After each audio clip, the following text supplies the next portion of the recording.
is out there getting the pieces he wants for what, he wants to get his qualification, he wants the preem. He sacrificed, it looks like he had planned specifically for that moment. I don't think that was random. Well, Nathan, there's another thing that I've seen throughout all my time in bike racing, is that it is much easier, and it happens so often, that you can make other riders not win much easier than it is to help let another rider win, right? And a lot of that comes back to karma and just your, cosmically, how you race. Because if you have a lot of people in the peloton that don't like your style, you get chased back a lot more than the guy, James Barnes, for example. Those that are a little bit at another level as far as how they operate as a human being. And so something like, I don't want to put too much into that, but for Jonathan Orr today, part of his success was he hasn't built up a field of enemies either. A good point, actually. Maybe not on the radar, but definitely is now for these teams. Speaking of teams, let's go ahead and head over to OJ for more about the team's classification. Well, let's do exactly that then, because obviously, as you were saying just then, it is all down to the teams as well, and that's our next road in. We can see, actually, Nathan, do you want to take us through this? You know this team's way better than I do, because next road it's a team, and they've extended their gap at the top, and I think they were looking for that today. Yeah, next presented by Inshore. They've got 200 points today, and you get a little bit of a gap. It was way closer. I think it was like 7 or 8 points before this round. So nicely done on the team competition. Avis Synergy, they're getting closed down a little. Well, actually, they extend themselves a little bit by only 1 point. But Coalition keeping it consistent there in third with 178 today. It's the only start. E-Team also very consistent today. We saw them on the front a ton, but weren't able to close that gap down too much. It's going to be fourth for them. Hexagon fifth right now. Restart presented by Alex. Oh, sixth. Team Swedish Swifters got seventh, while Esports eighth, Priority Team ninth, and Team Castelli presented by Elite. They're in 10th place. So, well, Dave, as far as team competition goes, next. They're doing what they, I mean, we've seen this for years now at this point. They seem to be one of the most tactically organized teams in the world, and the depth, it really pays off. Yeah, I don't know if Greg Abbott was directing. I would imagine he was today. And one of the things I've loved about this team is where they've been able to keep it classy, but stay hungry at the same time. And that is really, really tricky to do, right? So they're like that, the indie band dilemma. How do you stay authentic? And Next has really stayed authentic to what their team ethos is all about. Having fun with the racing, but remaining at the very, very front end of every battle that they're in.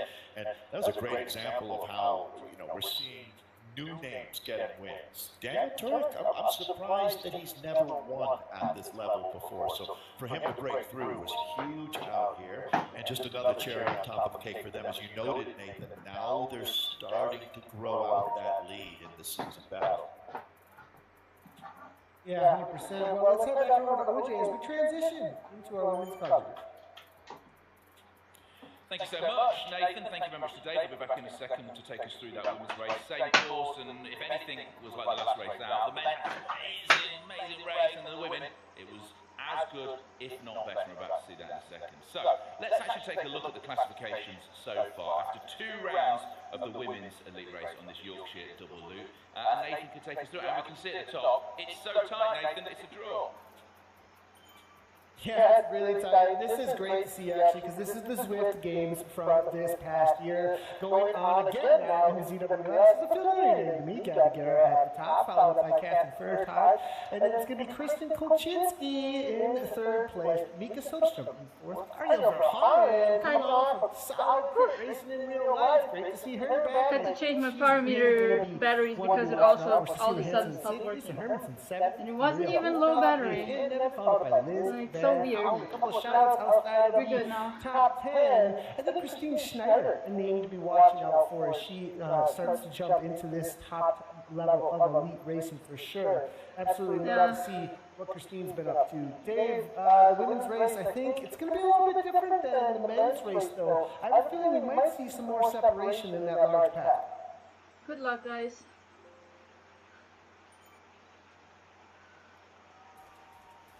Now we have the teams it looks like here for Aeonian, as Aeonian here at 212 at the top.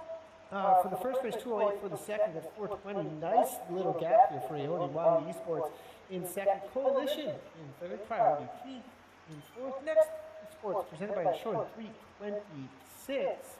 And Cyrus Esports, Able Synergy, Movistar, E-Team, Team Swedish Swifters, and Hexagon there. That's your top 10 for the teams, as we are looking forward to an intense race just about to happen here. As I think so. we're going to be taking a look at some highlights from the women. OJ, take it away. We're absolutely going to do that because it's tight at the top of the individual, it's tight at the top of the team, and we're looking forward to this race. We know that's we're good. getting close to starting. After Elite Race 2, there are now a total of 30 women with series passes. These series pass races form 24 riders from the top 8 teams who placed the highest in last year's Zwift Grand Prix. 6 riders have earned series passes in Elite Race 1 and 2. So let's see what some of these series pass riders have to say about today's new route. Hi, my name is Hayley Simmons. Cecilia Hamza. I'm Gabriella Guerra. Jenny Ek. My name is Kristen Kolchinsky. I'm Lucy Harris. Megan Raswell. I'm Lou Bates. Yeah, really punchy. That course looks really aggressive. Punchy. Very punchy and interesting. Painful. Probably painful. In a good way. Punchy. I would say quite challenging, very punchy. Traditional and attritional. That race, pre. Always a race win. Always going for the race win. Race win. Always the race win. I think cream. Both.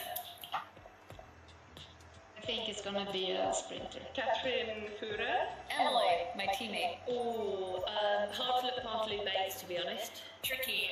I'm gonna go for Mika Soderstrom. Mika could be really good at that. I reckon Mika Soderstrom, I think will do well on that.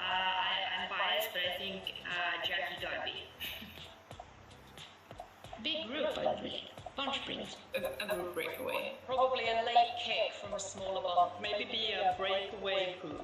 I think somebody's going to win from a reduced bunch. I think there'll probably only be a handful of people left at the line, and someone's going to just win the kick. Small group. Flagon? No, I don't know what flagon means. I have no idea what that means. No, actually, I don't. Getting tired? Everyone knows what that means. Yeah, getting a bit tired, feeling it. That you're really starting to struggle and clinging on. Shout out to the Brits know what the word flagging means. I honestly thought that was one of those words which was international, but obviously not. Now, as on all elite races, any riders who finish in the top 10 at the finish line will either win one of the sprints, the climb preems, or earn themselves a series pass and entry to the remaining elite races. And as we've seen, that totally frees them up to race differently, because before that they might just be looking to try and hit those preems. The second act is ready to go. Nathan, Guerra, Dave Toll. Nathan, I think just a quick question to you to start this off, and that question is, what sort of fireworks do you think we'll see here? Will it be straight from the gun, or do you think it'll be more attritional?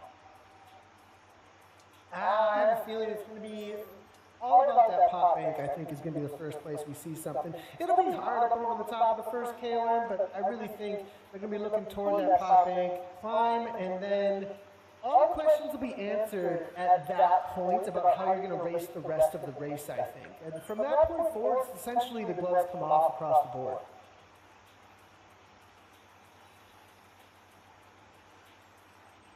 I'd say it's a bit like law school, Nathan, where you lose half the class in the first 2 weeks, right? So I think it's going to be something like that, where, like you're saying, a lot of separation early. I have a feeling they're ready. Yeah, definitely. Of course. Yeah, definitely. I think, Dave, when it comes to the course out here today, it's going to, like we saw in the men's race, it's definitely going to be attritional. That second climb after popping, the sprints, they're all going to be having their own little tactic like we saw in the men's race. Everybody shows up with their own idea of what they're going to have, but you've said it many times, everybody's got a plan until they get punched in the face, and this one's got plenty of punches. I'll be honest, I think it was Mike Tyson that said that, Nathan. I don't want to get in between him and the quote, but you're absolutely right. That's what we're up against here. Is the Peloton. All right, we are locked and loaded This is not a drill as we head out on course here. Really excited for this one, Nathan. 29.6K, 547 meters of climbing. Only the strong survive. And as we get out on course, it's going to be Grupo Compacto downhill in just a moment here with a left-hand turn into another turn that you're going to be looking forward to as we get our positions on the right-hand side. Haley Simmons is going to be the first one leading things out up in the 4.4 watts. So we're just looking to get steady, it looks like, as they're all resting up for that first climb up. So Nathan, what do you think the women, or do they learn anything from the men's race? I would imagine most of them watch while they're warming up. Is there anything, I mean, in your experience, having watched, one thing's for sure, we're talking about the highest level of racing. So I think that parallel is there on the same course. So what would they have learned? Yeah, I think it's going to be interesting. They're definitely going to be looking at when the breaks were able to happen, but it's also such a different race as far as who shows up, who can follow, and the women's race and the men's race does tend to have a little bit more separation. So I think they're going to be looking mainly at what moments it looked like there was struggle within the men's field to try and just make sure that they take advantage or pay attention at those moments. I think that's more what they're going to learn from that rather than perhaps like this is how it's going to play out exactly. You know, Nathan, there's a rider, as we have a moment to look at the peloton in relatively chill mode.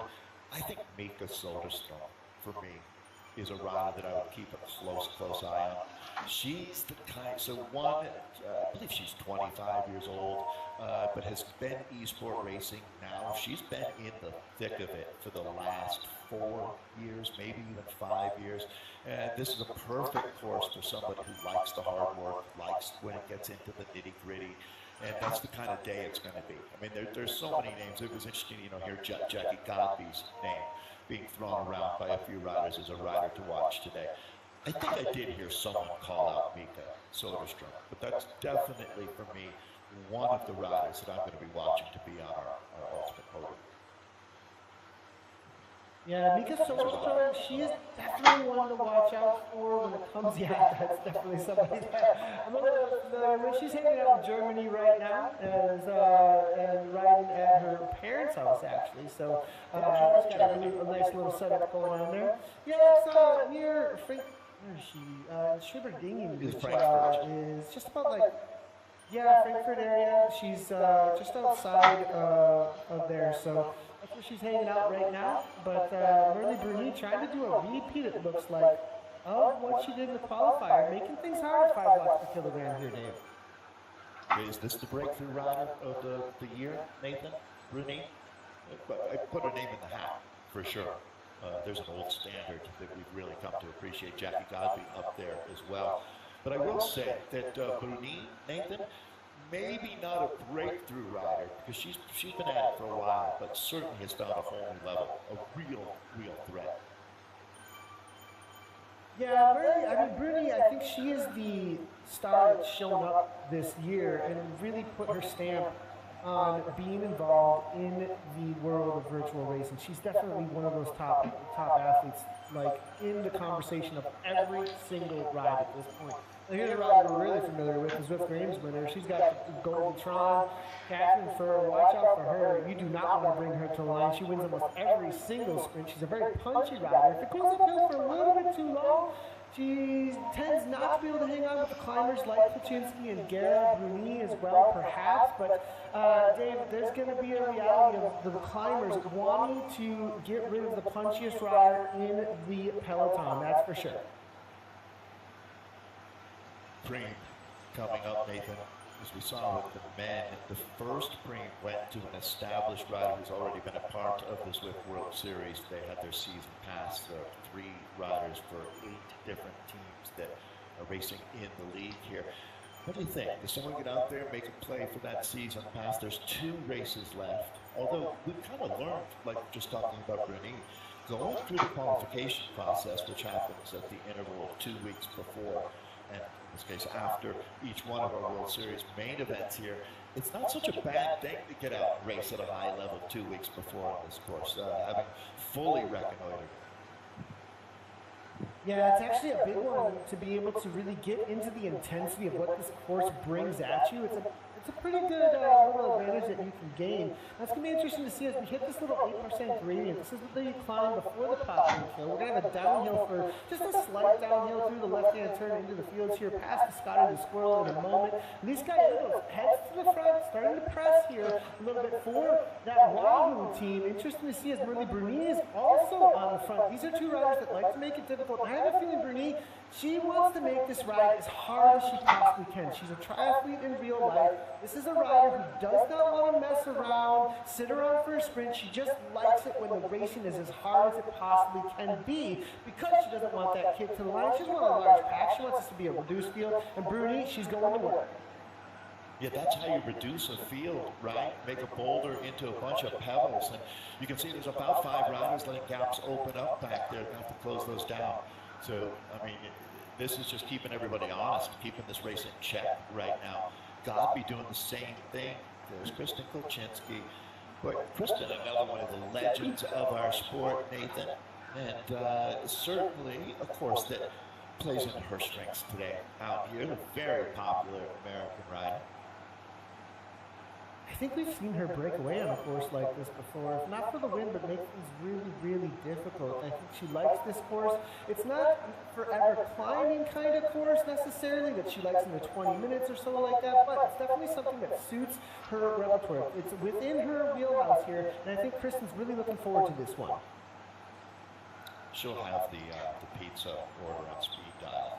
That's for sure. I heard you guys talking about that last month. I really enjoyed your commentary there. And I don't think that's a joke, to tell you the truth. No, it's not. It's definitely a real thing. I definitely, if you follow Kristen on her social media, she's always got it. Yeah, that's a thing. So, and you know what? You know, I know that Johnny and the team have really worked hard to try to tell the story of these racers and get to know their personalities, and they've done a tremendous job of that with the interviews. And, you know, Kristen's personality is true to who she is, both on and off the bike, right? We've got a good chance over the last few years to see that done. All riders are different. I mean, just as you saw with Catherine Kerr there earlier. She's a very focused athlete. This is Bruni, again, our qualification outright winner. But that really was the same as every other rider who qualified. It got you into this main event. But this German has been an absolute force riding for the Beast Mode presented by Rose Team. Sitting in most likely, as you can see, 3.5 watts per kilogram, pretty chill. We just saw, it looks like Gallegos, Alicia Hagen, 1.5 watts per kilogram. Everyone reserving massively at this point. Haley Simmons there with the focus on. It looks like it's a little bit of a bump. We'll see here for a second, and then another little, doesn't really go downhill, but it reduces the gradient for just a moment. They're not really carrying speed at all here. This is going to make the climb a little bit different than usual. 7%. Is there a ramp up coming now? As you can see, that -% gradient. This is where the speed picks up a tad. How are they going to take this on? It's going to be a kick here now as the orange numbers starting to kick. Now we're going to see where it's going to be for this pop pit. Yeah, I think, Nathan, this is really your introduction to what's going to be a brutal finale, but here we go, it's kicked off. At least got here is leading things out. And Gabriella Barrett here, 9 watts per kilogram. Saw 11 watts per kilogram there from her for a moment. Tiffany Penner now pushing at the front. Penner, this is interesting from the crowd of the team riders. Howie also there in 9th place currently. Now there's the separation, and this is going reducing the field immediately. Gale, Gallegos, Penner, Godby's there as well. Thirds there. Arlen Verhaan is showing up as well as Mika Soderstrom. It looks like Norton just trying to hang out, but the separation continues. Oh, man, here we go. Verhaan sitting up in the top 5 in the overall jacket. Look at that difference between the men's and the women's races. You couldn't find a North American, Neil Freya, Joe Choidick were there, but look at the difference now with all the American and Canadian flags. So Tiffany Penner lit a fuse, and she might be really, she along with Elise Gallegos, 2 riders that you credit for starting the breakaway. There's Soderstrom, no doubt about it. The Swede knows how to sniff out a breakaway. Let's see what we've got, Nathan. This is incredible. I mean, this dynamic is decidedly different. If you thought the men's race was aggressive, they are doubling down out here in our women's event. So Gabby Guerra in full effect, KK, Kristen Kolchinski, these two have been racing together side by side, good friends for a long time. Captain Fuhrer is up in the mix. Liz Van Halen, good to see Liz back up at the sharp end of this group. Errol Vermar is there. Bruni is there. Nathan. Burrow, Bruni making this group. Jackie Godby just trying to get up there. I mean, I can't even really call it a group. It is just riders all over the shop right now. A little bit of separation now at this point. It looks Better like push the that pace, left-hand though. turn now. Garrett was absolutely on the gas in that leader's jersey. And it's going to be Kristen Kolchinski able to make it as well. Liz Van Halen has made it, it looks like. Captain for Merle Bruni is actually off the pack here, trying to get back on turns, kicking up with the 6 watts per kilogram. Are they going to continue on? Everybody resting up now at this point after a massive up and over the top attack from Guerra, trying to create separation, unable to make it happen. I think everybody sat up going, whoa, what was that? That's crazy. And I don't know, well, look at this. It's coming. Does Merle Bruni make it up? And I think she might. I'm a bit surprised. If you'd asked me 30 seconds ago, Nathan, to be honest, I said she goes back to the peloton, being led by Nicole Meyer and Elise Gallegos. This split is so dynamic. The Brazilian Gabby Guerra is there. Kristen Kolchinski is there. Fuhrer is there. Oh, Soderstrom, Vermaeren, and Van Halen. And I think Merle is going to join. This is going to be a huge effort for her to get across, Nathan. There she is. She's tagging on. Incredible effort. So now, does she go right through this group? Oh, my goodness. Oh, this is just bananas out here. I think she's just going to have to settle down a little bit, Nathan. After that effort to get across, you might be throwing good watts after some good watts. But settling into this group, I mean, or is she concerned about that group, the peloton right behind the breakaway here, Nathan? What do you think's going through her mind? I think it's a depth perception thing. I actually think it was like, so just a little override. not that.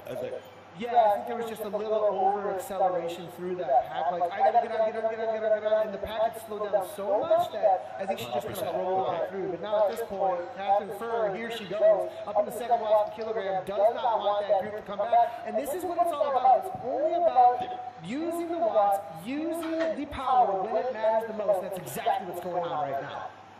Did that breakaway just mentally check itself out of this race? Did everybody look around, take inventory, and say that I don't know how hard I want to work in this group? Because that gap is just, I have a feeling this might reset, Nathan. I thought that break might be gone for good. We got 21 plus K of racing with a ton of climbing. Those athletes, if they all work together for 10K, they knew they were gone with those spots. What do you think going on out there, Nathan? I think that this group knows it just hasn't. I think that's what it is. I think they just know that if we've broken them behind, we'll break them again. Now, it's a little dangerous with a rider like Cecilia Hansen, perhaps.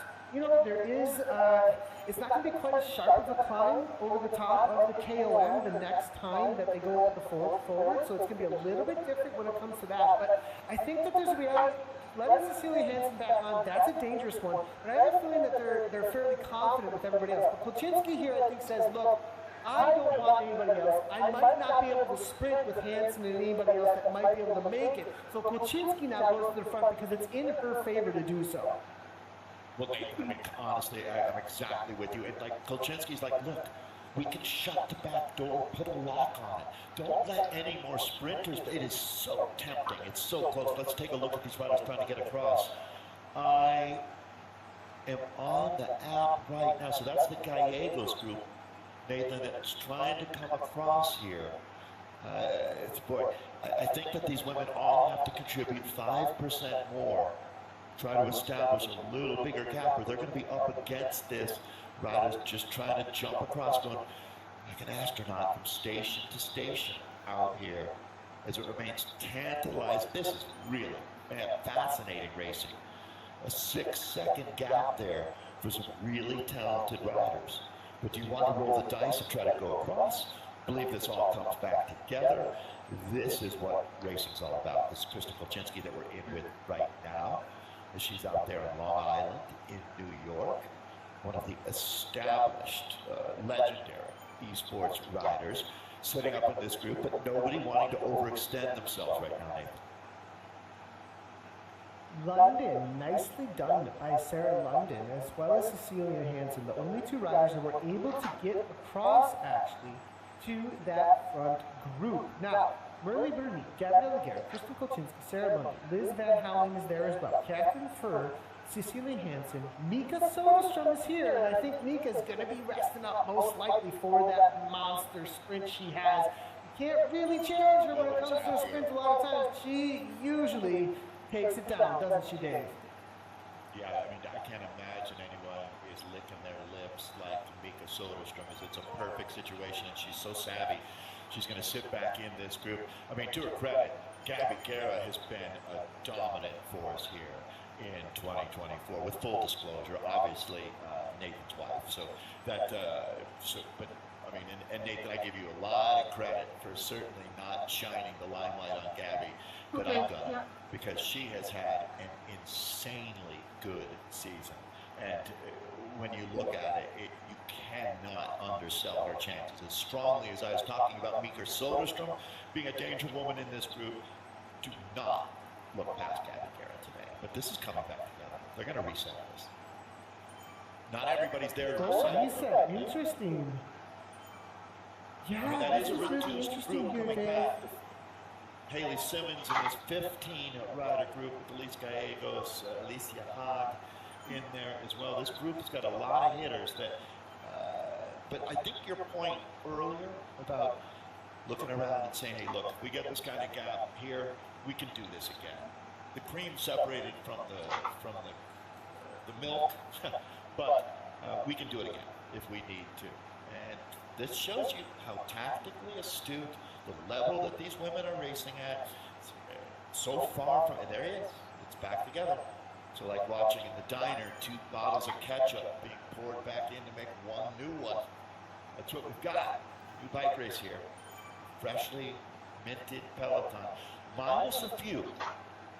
Minus a few. 23 total making it here, it looks like, in this main group, and now it's just all very calm, most likely. Yeah, completely, especially with the sprint coming up here in just a moment. This is going to be all about thinking about what is going to happen. We saw the separation that happened, as well as the breakaway from Jonathan Orr immediately after the sprint. This next section, and this is an uphill sprint, essentially. You've got a little bit of a down just for a second right before, but essentially you're just on a steady grind uphill climb into a kick for a big prize. So I think the reality is that there's going to be a massive chill out. Now, unless somebody tries to pull off what we saw Arnie Jacobs try to do, Dave, in that last race to just break away from it all, will they just watch? Well, I'm looking for a command performance here from Tiffany Penner, to tell you the truth, Nathan. Another rider who has leveled up a couple of times over the last years. And I'm going to say what an opportunity it is to get that season pass here as well. It's not just the cash. There's a significant chunk of change waiting at the line for the top 3 riders as they come through. But that season pass that's so coveted. It really is. So let's see now. Are we going to have a classic sprint? Someone's going to get out in front of this one, I have to think.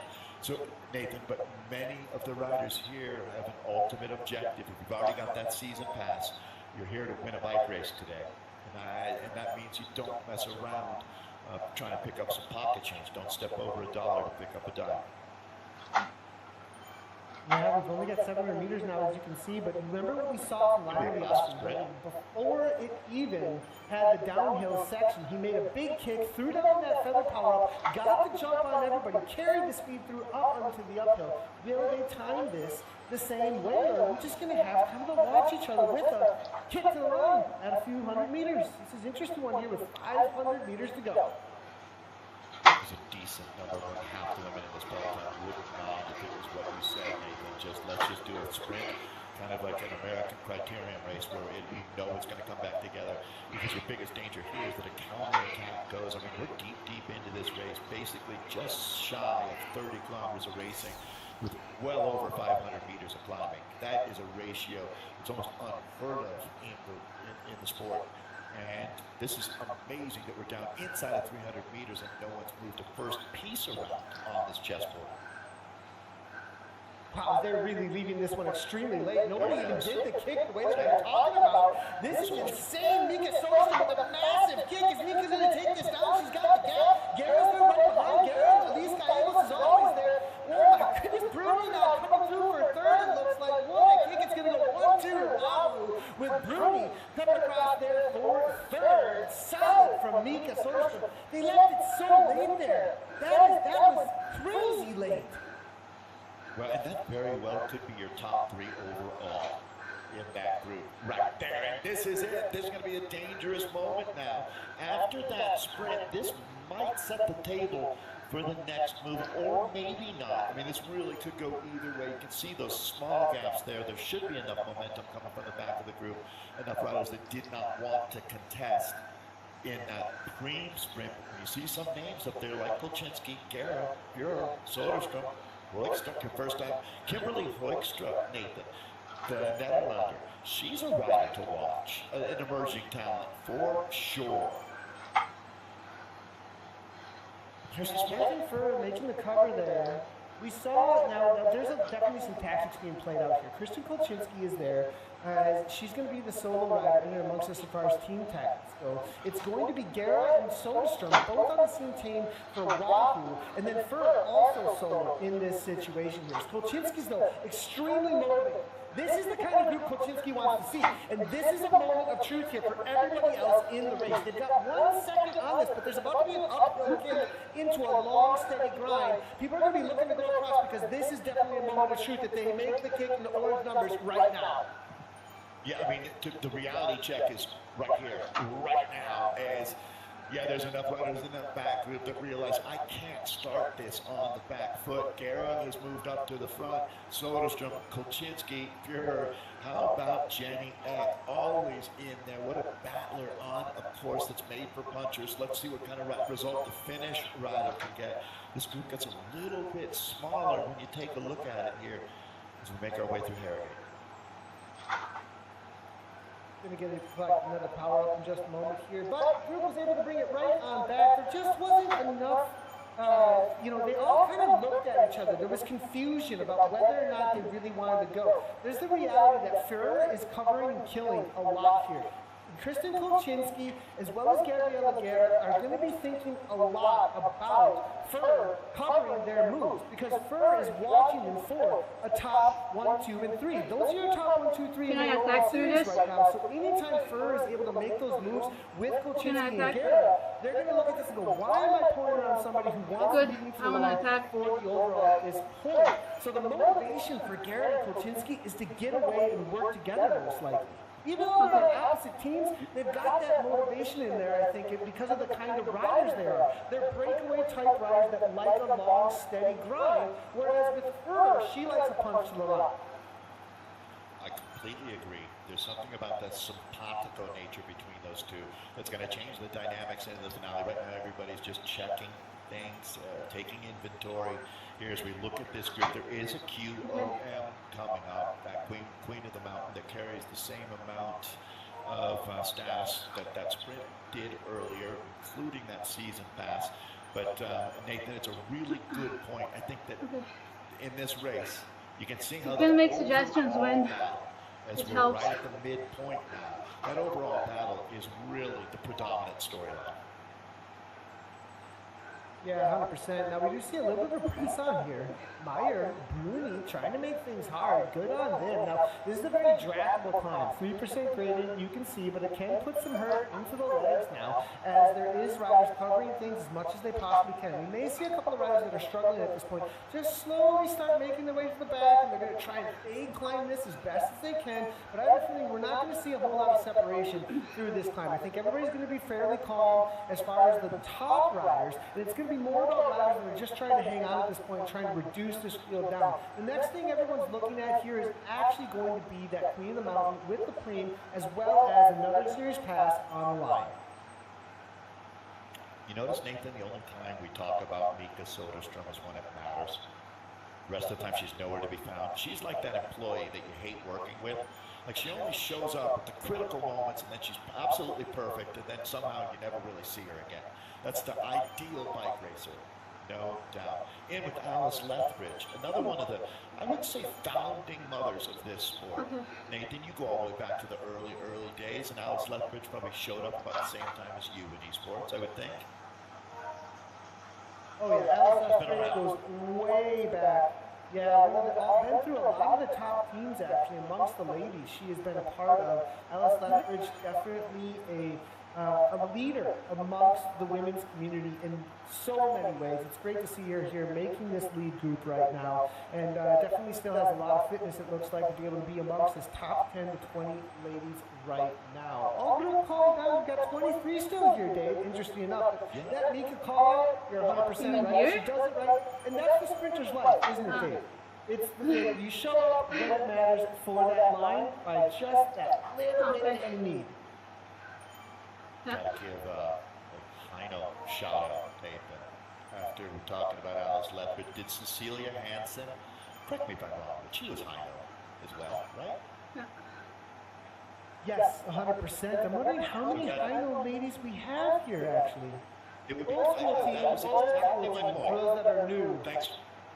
Yeah, read my mind, Nathan. Thank you. I think it might be 3 Heino riders in this group. Right? That was so. For those of you, and I always respect and understand that there's going to be some folks new to the sport. That was kind of the original super team in esports racing, I would say.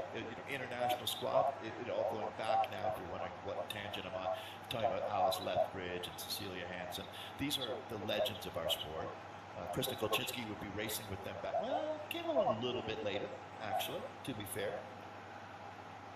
Talk about KK.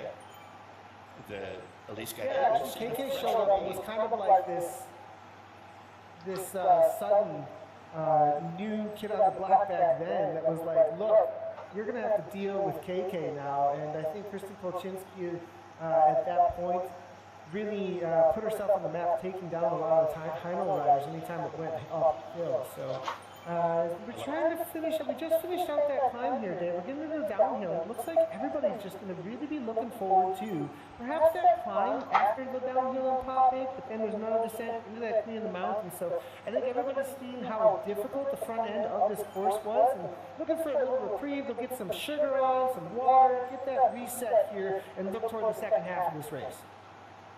Just like Daniel Turk, it's good having a built-in cheering squad. I think he said it was his partner. You know, we made the joke on Tuesday during Zwift Live that the verified mom badge should be something. I don't think we need any more badges at this point here. Obviously, we got a lot going on in the Zwift World Series, but Elise Gallegos made a comment about she loved that idea. And there's a few moms in this front group right now. More than a few, actually. There's one right there, Ariel Verharn, an American Olympian from the 2012 Games, and is still an active part of USA Cycling's BMX program, the national team, where she's a coach now, and really a valued asset to the American Olympic movement, without a doubt. But she's become a crit force. You saw her in some criteriums in America, but let's turn our attention to a bike race that just activated itself, Nathan, one more time. That is not a Peloton in cruise control anymore. Yeah, look, I wouldn't even worry about this actually though if I was one of the riders. This is kind of a little bit of a push on at an odd time actually, because I don't think anything is actually going anywhere on this section of the course. You've got a huge downhill coming up, followed by an uphill with a lot of roll-through speed. You can see Catherine Furr, she's one of the best when it comes to pack dynamics. She's very, very cagey. As far as anybody I watch out for about like where she is in the pack will tell you everything about whether or not something is going to actually happen. Because Catherine, was sitting at the very back of the pack, doing absolutely nothing. She just reserved all this energy. Everybody else kind of like got a little bit anxious. Oh my gosh, what's going to happen? Somebody who really knows what they're doing, knows when things are actually going to pop off, and they have the confidence that they can maybe come across and get a little bit out of control. She just reserved the match that a lot of the other top ladies used up. Yeah, I mean, it's really a great point, Nathan, when you think about it. When you take a look around and you see that right next to you is Kolchinsky, Fuhrer, and Guerra, I wouldn't worry too much, right? You can't be in the wrong place if those ladies are around, because they ultimately will make up 2/3 of the podium when it's all done and dusted out here. So this peloton, you're right. That was, you know, it's interesting how you can see some of the athletes are maybe getting an itchy trigger finger a little bit out here as we're getting down to it. 10K of racing. But QOM, though, that's going to be, in the men's race, that was a really significant juncture of the event. I would anticipate it's the same situation for the women here. Somebody's going to make their bid for glory. It's a long climb, 3 minutes or so. It's got a very tactical way that's going to be played out here, most likely. We do have the downhill here that's got a little bit of a tactic to it, most likely going to stick all together. If somebody does try and launch out of this downhill, it'd be interesting to see what actually happens. We saw that from Ed Laverick in the last race, in the men's race. Trying to go across to Jonathan Orr, not able to bring back the time, though, as Orr took it over the top. Very different race, though, here, Dave, with nobody off the front. Completely changes things up as we get in with Guerra, it looks like, as well as Penner, I believe that is, on the right-hand side. I mean, Nathan, this is really the perfect example of racers make the race, right? The easier it is now, the more ballistic it's going to be a little bit later. So you can pay me now, pay me later, that kind of thing. One way or another, this one's going to hurt here on one of the toughest courses that we race on Zwift. Boy, it is so different, Nathan, though, as you're talking about. With nobody away, the dynamics change so much. 100%. Well, we do have a little bit of a kick here, it looks like. It does look like Gallegos is trying to push things on. Wahoo has been so interesting today with the way that they're really putting things on here. And this is, I believe, the setup for Mika Soderstrom as well as Gabriela Guerra. And the whole reason is this is to make everybody else work for it. While the main riders that they're working for get to sit in and get the free ride as best as they possibly can, put the pressure on everybody else, while your main teammate that you're fighting for gets to get that free ride for the free watts. Soderstrom in Cam right now comes from an athletics background there in Sweden. That's really a good way to build your base as a kid. And see the Stars and Stripes jersey. Kolchinsky very well positioned. Boy, she's really, and, you know, Kristen Kolchinsky's always been a dynamic racer. And watching her develop her racecraft and understanding of the sport, I don't know of anyone who's a bigger data analyst who knows more about what's going on with the ins and outs of racing than KK, Nathan. Yeah, 100%. Kirsten Kolchinsky, one of the most experienced riders for sure in the field. Here's Furrer now, as you can see, just riding wheels, reserving energy, 3.8 watts per kilogram, heart rate down to 163, with heart rate as best they can. And what's going to be going through these athletes' minds now at this point is, how do I set up perfectly for this next climb?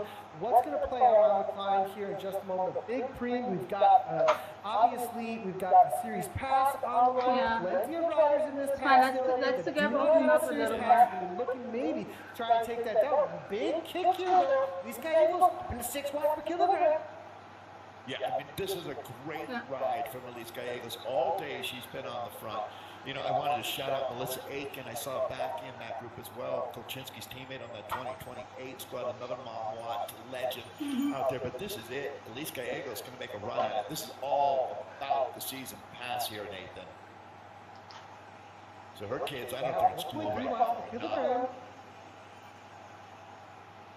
Solid little kick here from Gallegos now.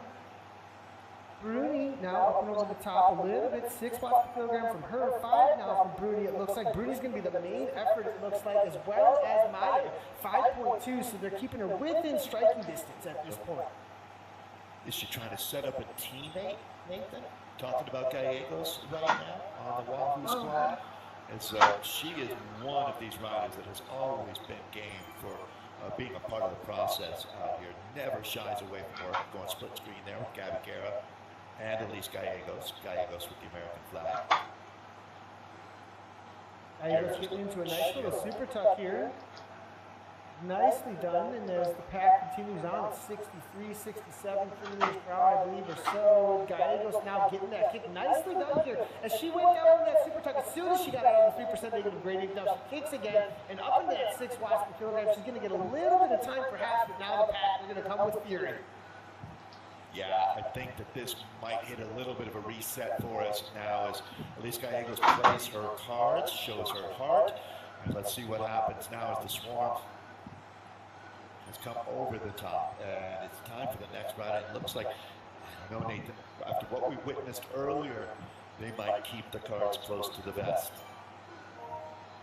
That's exactly what's happening right now. It'll be Sid Lecture. These ladies, very tactical. To the front. Catherine now 6 watts per kilogram. Jackie Gabi now also to the front. It looks like now it's going to back all off. It's now to the 7% gradient or so. Now there will be a little bit of a reprieve in this gradient for a moment, and that usually is the moment where things start to ramp up and get perhaps a little bit of separation.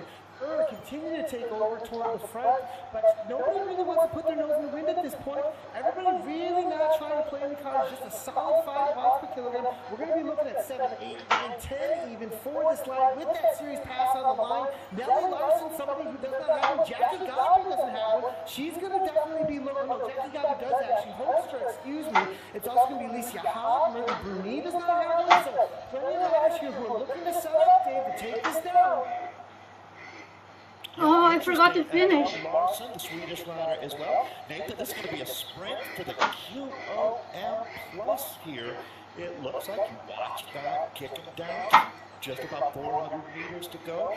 First move being made, and it's Gabby Guerra hitting out with authority here. Guerra's got a 1 second gap, massive here coming from her 8 watts per kilogram. Kolchinsky leading things out, it looks like, for further to be able to come over the top here. Guerra's still got a 2 second gap, pitching holding all the way along. She might just be a leader. Will she be able to take this down? Massive here, she using the feather. Oh my gosh, the feather power. That is interesting here. Is she looking to just go away from everybody here at this point? Because using that feather power, but then even at the finish line, massive here, all in, but she's going to continue all the way to the line at this point. I'm trying to say, being somebody who's in it here for Guerra, I'm like, is she going to try and continue on? Because that feather power is a huge risk. Hey, listen, you want to win a bike race in this quality of a field, Nathan, you got to zig when they zag. You got to pull everything, find a rabbit and get it out of that hat. And that's what Gabby Guerra has done. This is a huge moment. That was, okay, $500, I believe. I'm not the banker, but there was some cash. She already had the season pass, so that ship sails. This is going to be very interesting, Nathan. What is happening now? It's a group. It's going to be Bruni, who won on this course in our qualifier, with Fur and Kolchinsky. That is a 3-rider chase group on your screen right now. Boy, this might be bike race going. 4.6K. Guerra off the front. 3-rider chase group on your screen. And then Peloton at 16. I think we can make it 17 quickly here. Out to our race leader, gold standard, Gabby Guerra. Wow, this just kicked off at this point.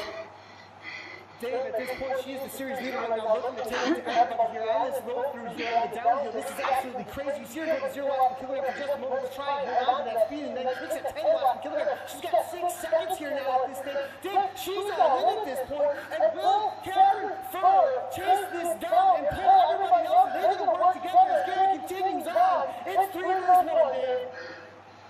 You know, Nathan, we talked about how it gets harder and harder to win as the bigger the target is on your back. Once you get established as one of the danger women, it's almost impossible to pull a move like this off. Gabby Guerra has got them on their heels. It's going up to 8.7 seconds to the chase group for Kuczynski and Bruni. It sounds like a law firm, but that's actually our 3-rider chase group.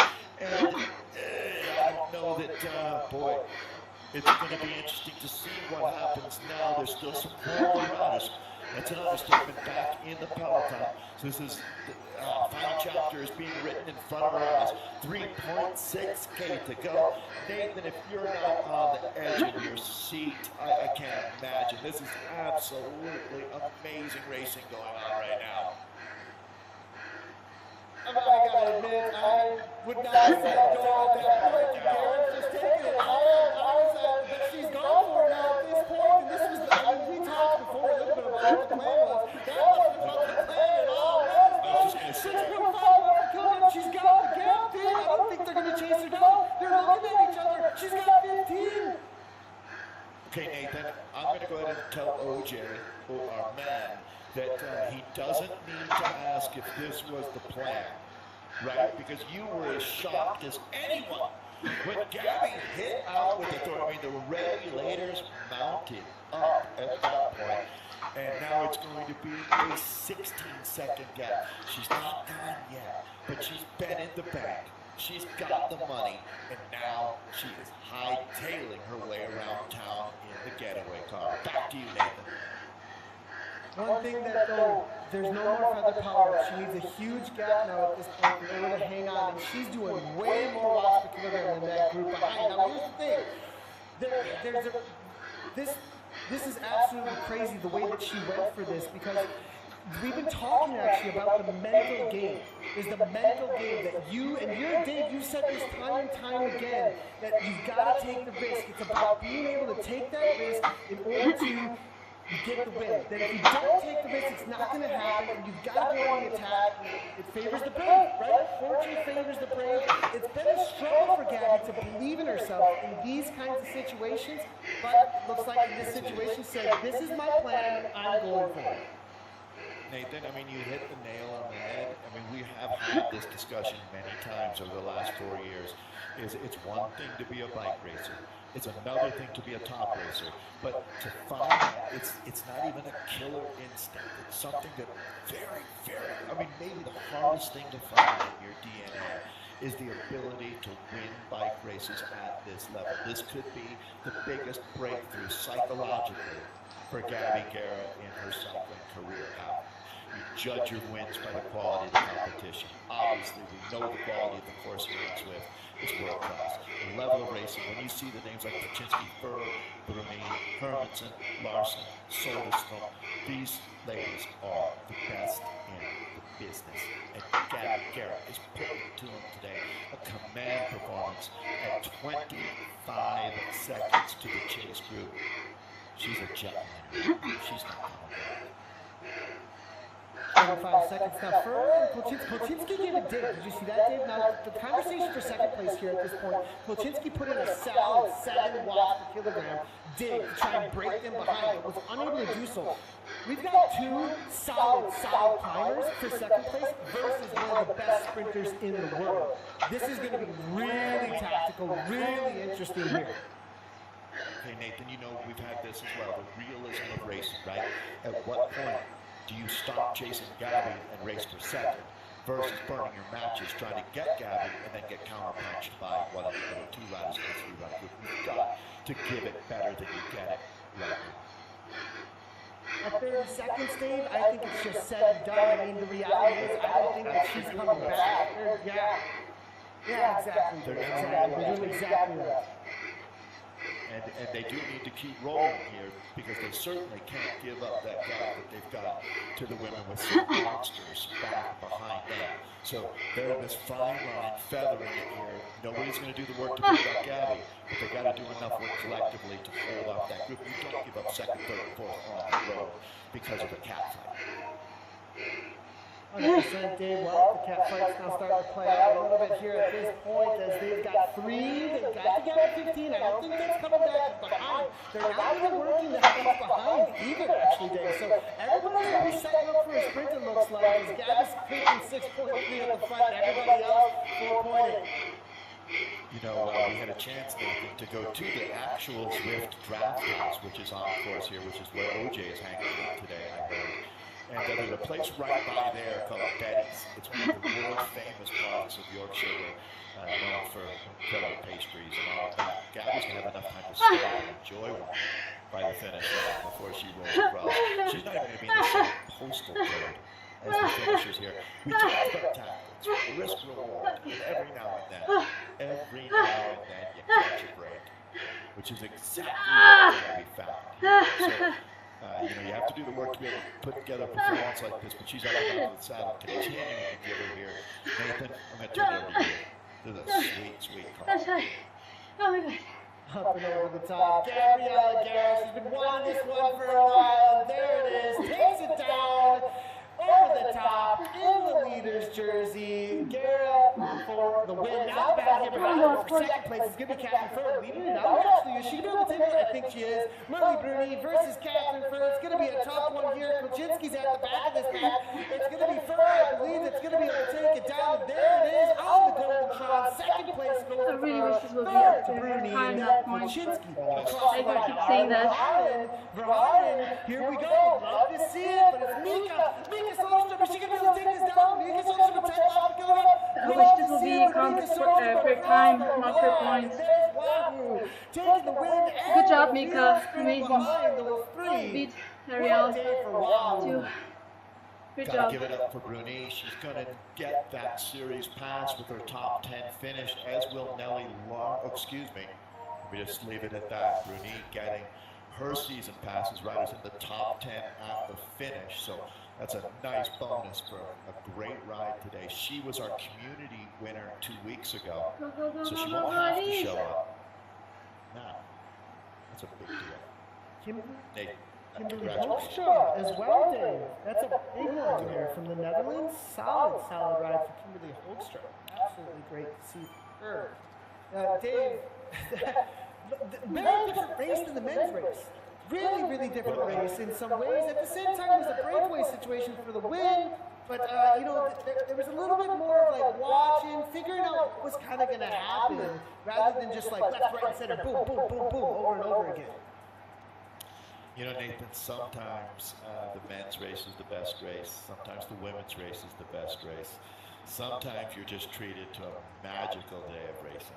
And I feel like this Zwift World Series was that here today. Both of those races were incredible. They were not diametrically opposed, but they all had different elements that make racing. Oh my gosh. So just a big thank you to It was all so our esports risky. gladiators for keeping it. Yeah, such a Mika, high good job. today.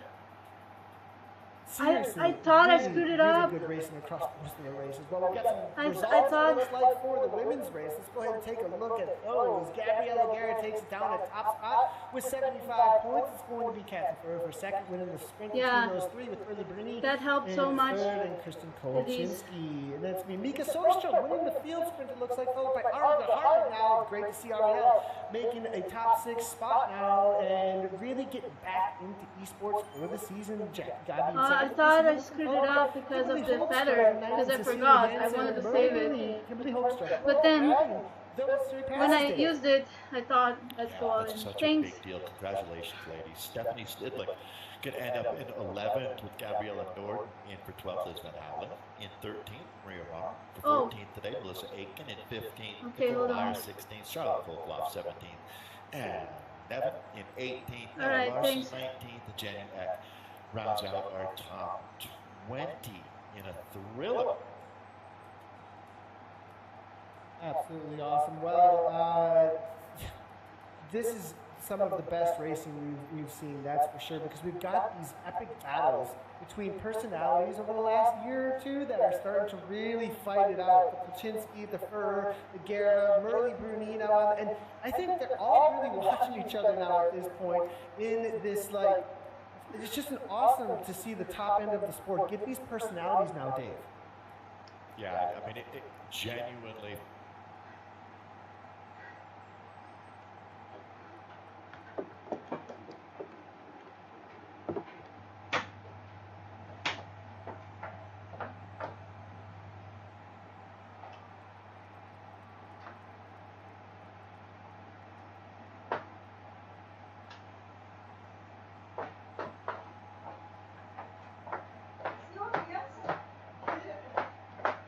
Peraí que eu vou fazer a interview.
Yes, I can hear you.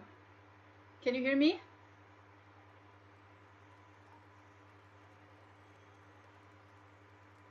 Oh, yes, I can hear.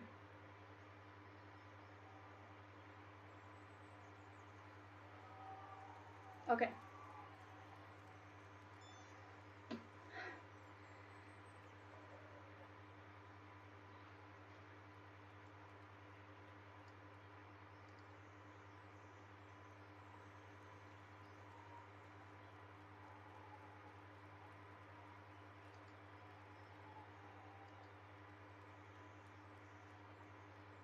All right.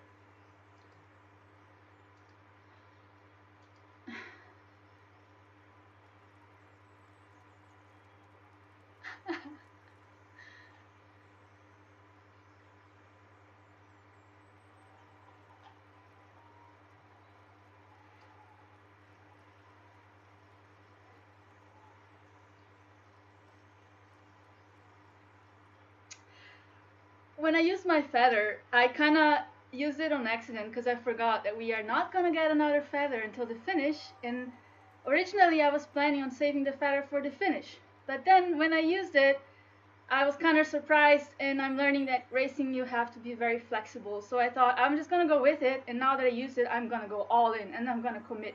And this will be my race winning move. So I did to see what happens, and it worked out. It wasn't planned though.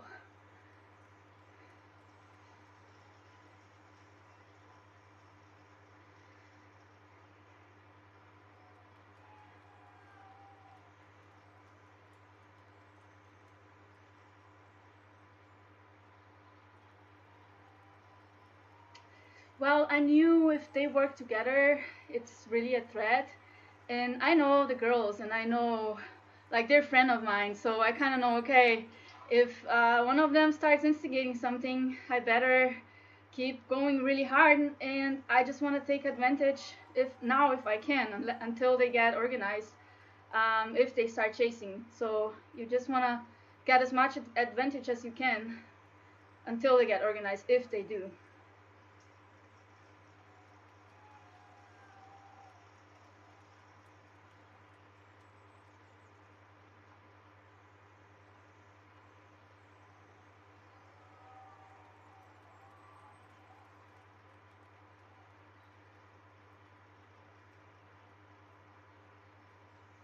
Oh, that's for sure.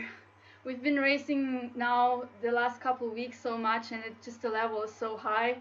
It's like you're in a constant peak mode, and I'm just so glad because we keep pushing the sport to new levels that I'm surprised. I'm sure Nathan, as my coach, is surprised. Like, how far can we push this in our differences, different riding styles too. So like we bring out the best out of each other. That's really cool.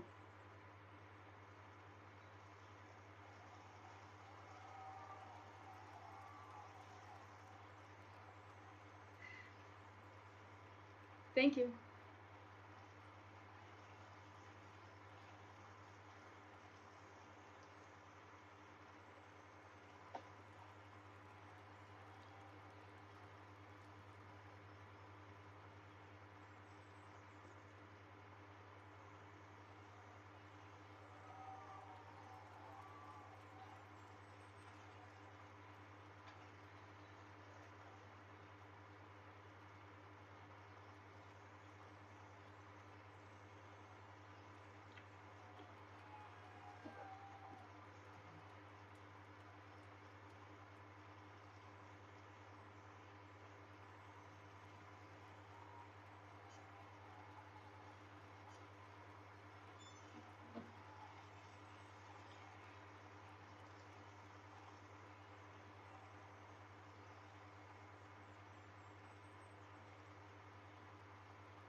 top 5. What's interesting to see is how much they've just been at the top in every single race, which proves not just that they've got the power, that they've got the racecraft as well. It's that ability, if you look at it, for them to keep scoring high points, and that's what it's going to take One of our to many get right wins up to the top now, as we get to the end of round 6. Yeah, it definitely changes up the racing as well, OJ. There is a reality that they're all watching each other out there, and it'll be interesting if we do see some new riders. We do have this qualification pathway. If a really strong rider jumps into the middle of all this later on in the series, they might be able to actually take advantage of that reality. Because when it comes down to the reality of trying to win the series overall, they're going to be marking each other, and that might cause a situation where they just watch each other, and a really, really strong rider that might show up to the qualification might be able to take advantage of that, or somebody who's kind of sitting in the wings at this point. So, I believe we've got like Jonathan Orr, as we saw in the men, that's the sort of thing we'll see come through. Jonathan Orr in the men, that's what we see. The strong riders mark each other out, and then somebody goes away, and we see something different, which is great. Sorry, Nathan, the teams, right? Yeah, 100% with the teams. Good point, though. You guys like my outfit? As he took full advantage of that. Aeolian, they're at the top.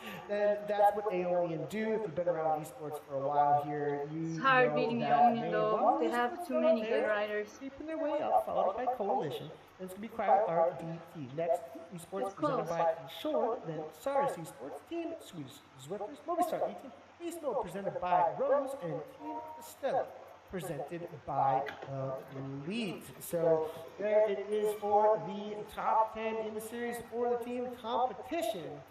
Aeolian doing what Aeolian do. Exactly that. Well, there we go. We're at the end of another round of the Zwift World Series. Thank you to Dave Toll. Fabulous as always. Shout out to him for getting the word Machiavellian in the first race. So I very much enjoyed that. And to Nathan as always, and to see the pure excitement of Nathan. It's exciting when he calls the race anyway, but to see. Right, can you hear me now?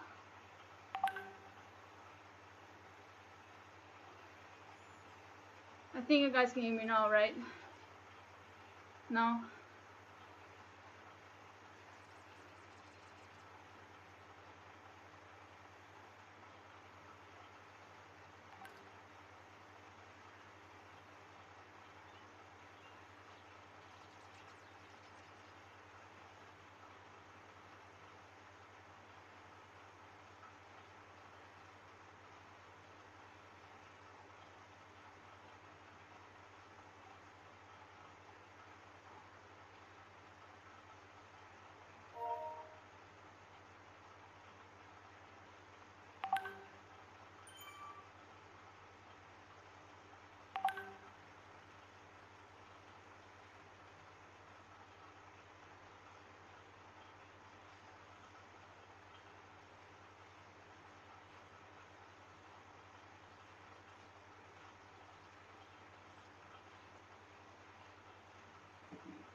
My ears.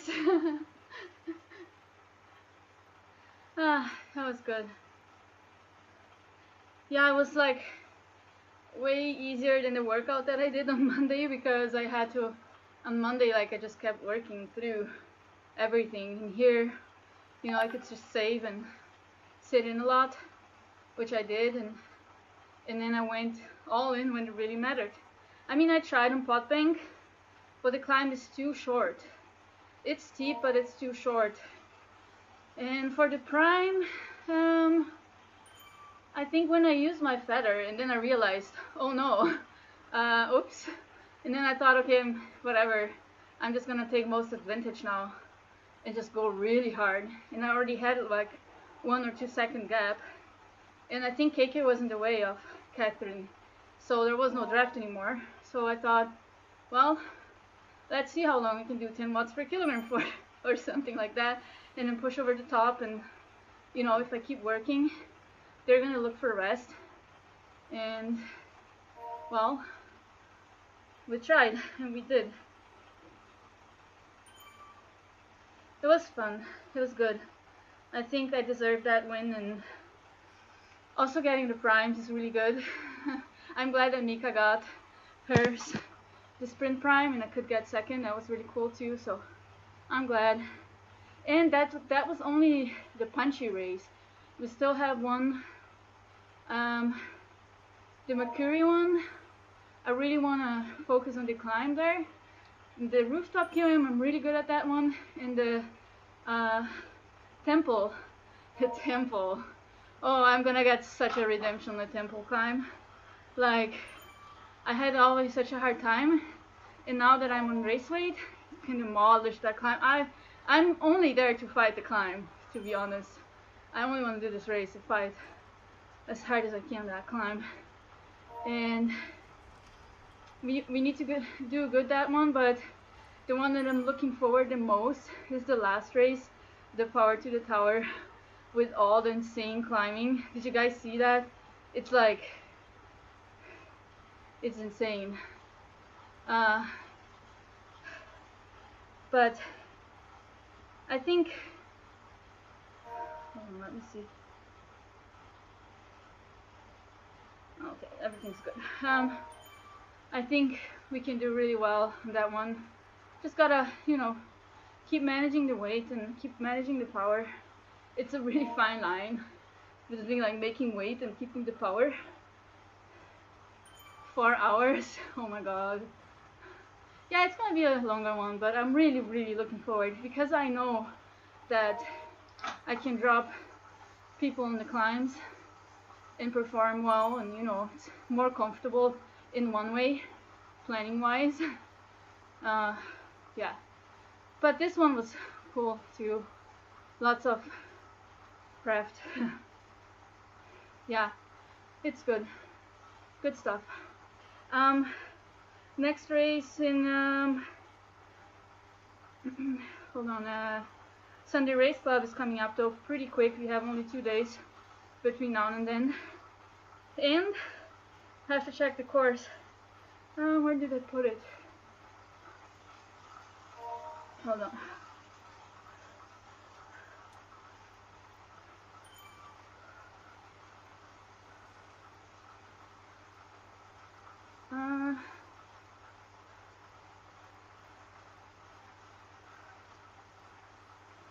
Did you guys know I slept like the whole day? I forced myself to stay in bed.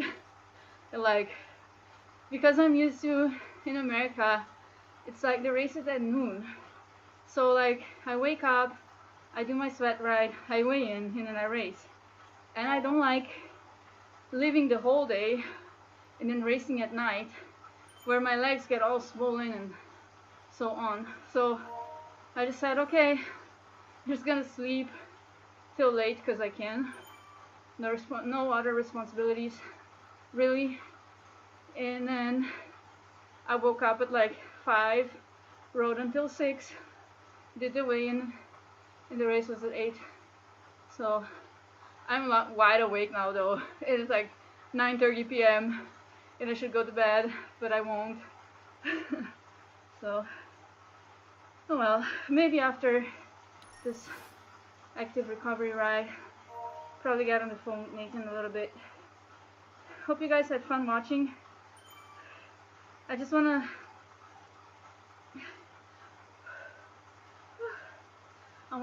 find the course for Sunday so I can show you guys. Oh, first things first, I need to submit the dual data, because on my whoosh it goes automatically, but okay, it's really hot. I just can't wear the jersey.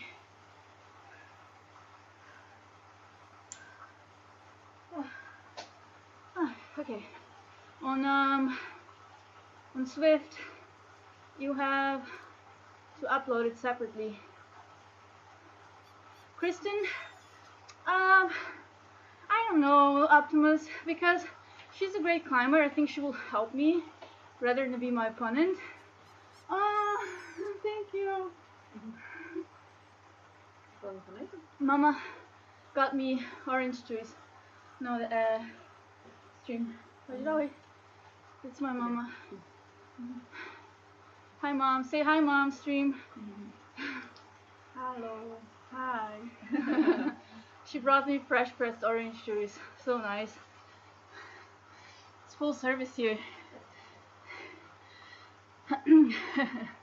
She's Brazilian.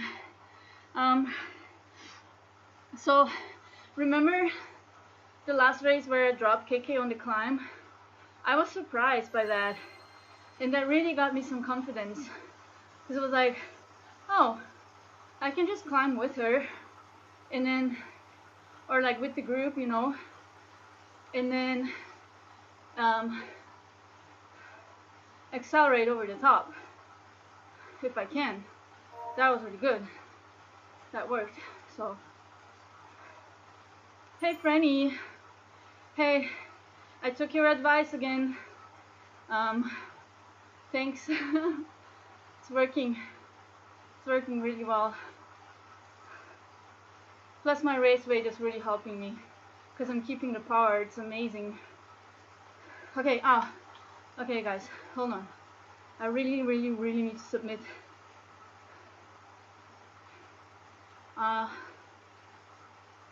The file.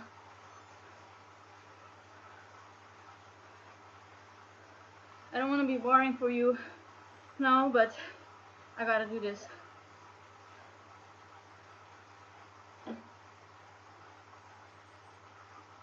I need to put some protein powder in here though. History, rice,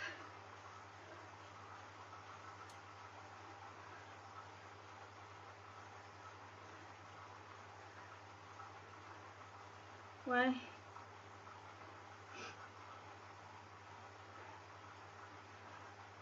Why is it not uploading? Come on.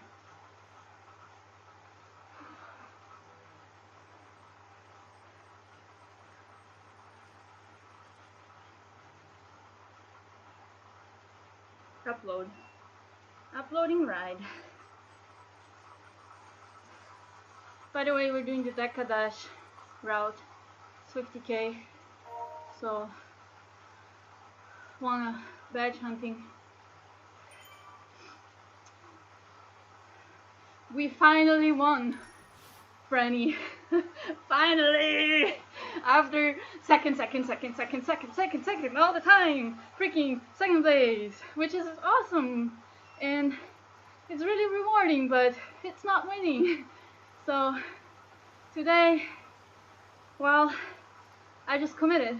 I was flexible, like I should, and it worked.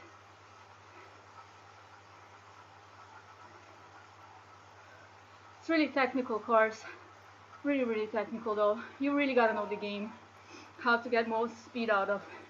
I wouldn't know if I would do the same in my whoosh, because the dynamics and the speeds work different, the downhills and stuff.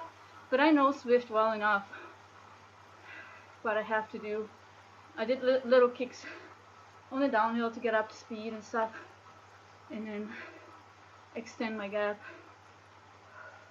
It's so worth it. And I had a little bit of luck that they didn't like full gas chase. That's always a thing. Okay, let's save the duel.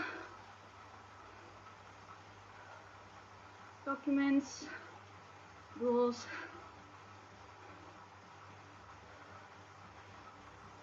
ZWS.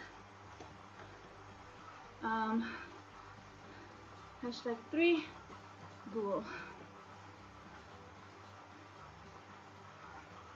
Save. Do you guys want to see? I can show you. I can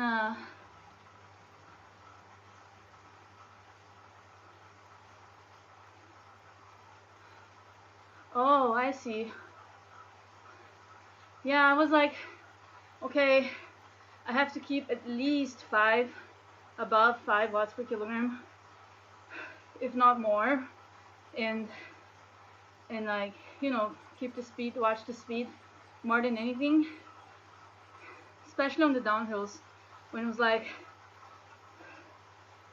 super tuck, and then I went out of the super tuck, and then I had to punch to get in the super tuck again, and I really think that I got some good more gap there, and then really smashing it on the climbs.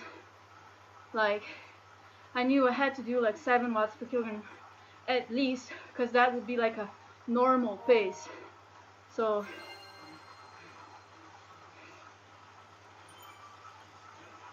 okay, hold on.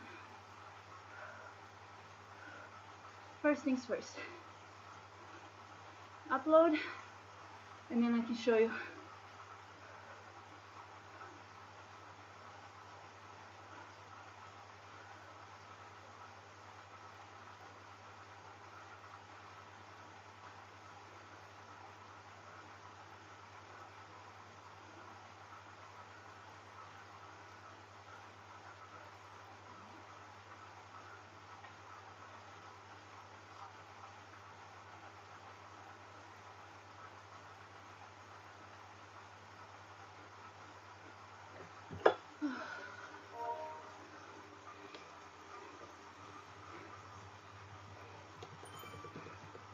Recorded.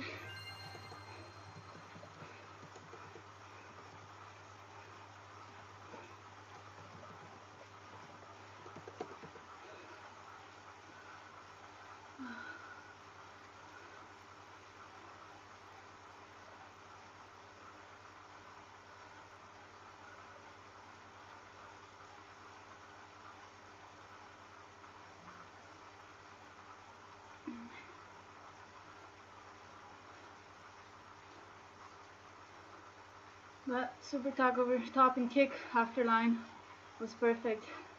Yeah. Yeah, and then like, I think it was good that I used the feather on accident, because then from this moment on, seriously, like something in me clicked, like and rolled when I lost the sprint.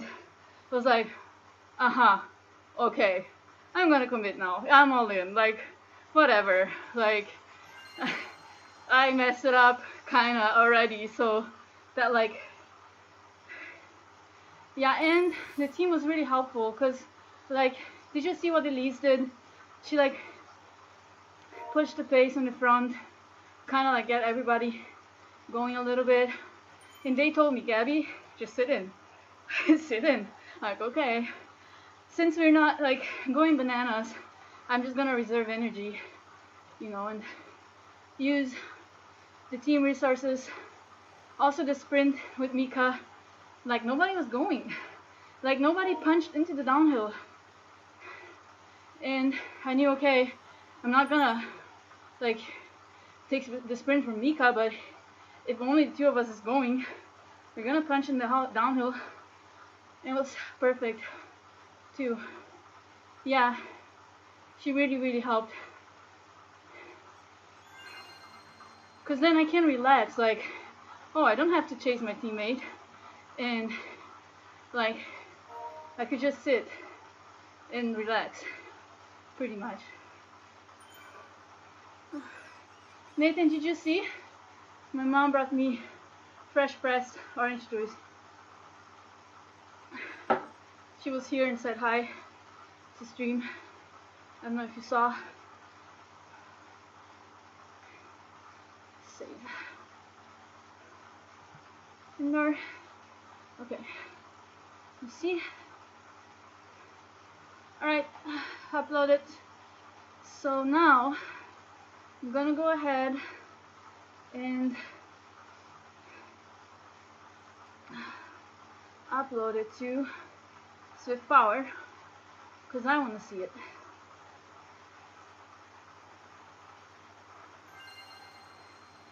Yes. So great. Sunday's coming quick, though. Gotta see what course it is I want to show stream. Hold on. Here. Just let me show you guys what I'm doing. Just don't like that they don't. Oh, they put it in. Okay. I haven't been so light in a while. It's crazy. And when I was sick. And now I'm just super strong. Like, what's going on in this world? That's what happens when you have a good coach.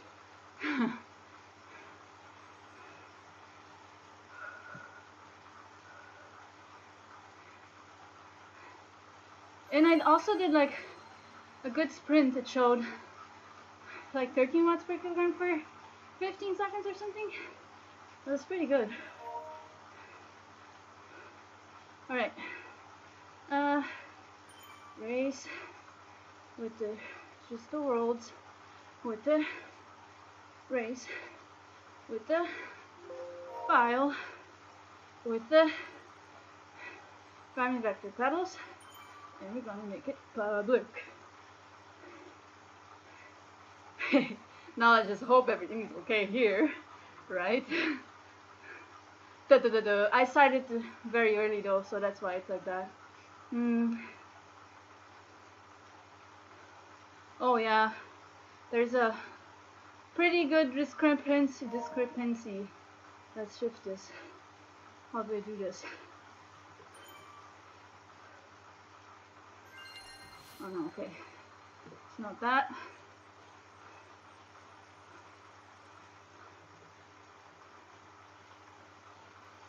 It.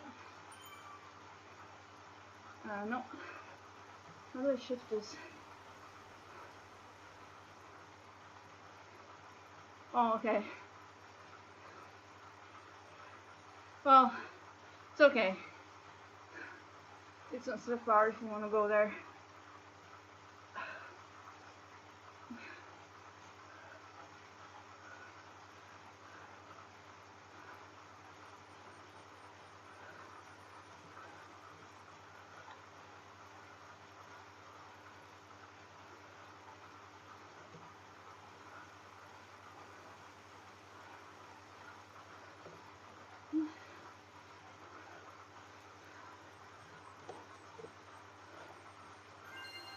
There you go.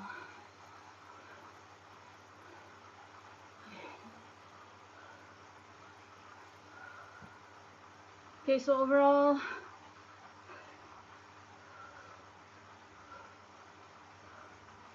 there's like a 5 watts difference. But this time, it's the other way around. It's my trainer higher than my power meter. I usually have my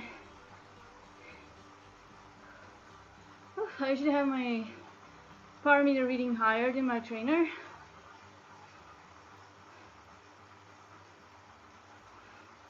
This one was calibrated with an industrial power meter right before it was sent to me. I even have pictures with it.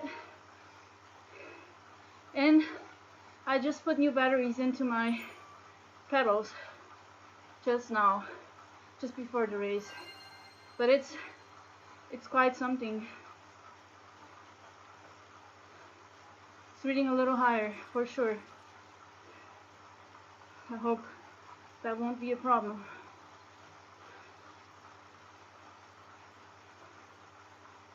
Well, we'll see. We'll see.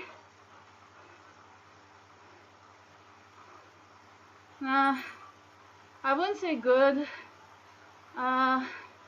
It's kind of off. Like, not too much, nothing crazy, but you know,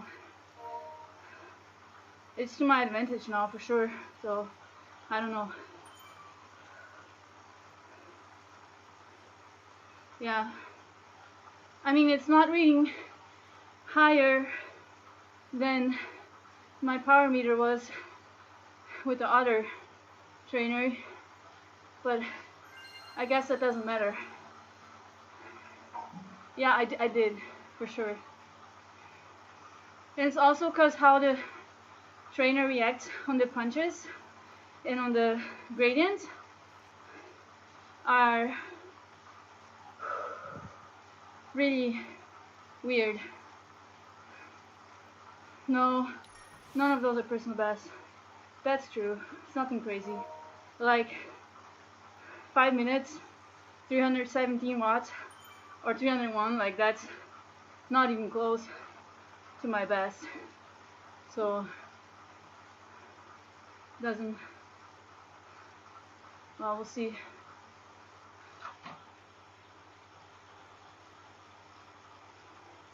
We'll see. I'll leave it public though, because I want people to see everything.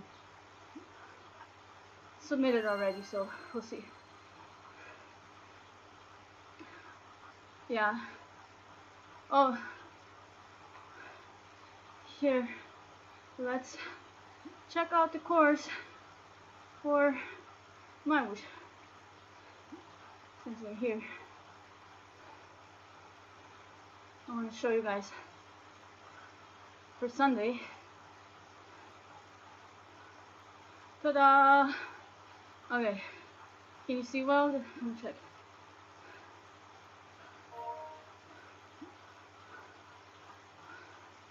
I'm just gonna make it bigger for now.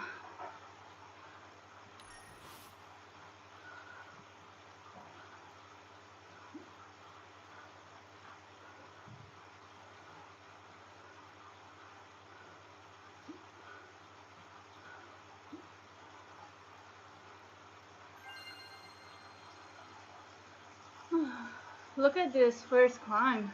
It has like a super steep summit.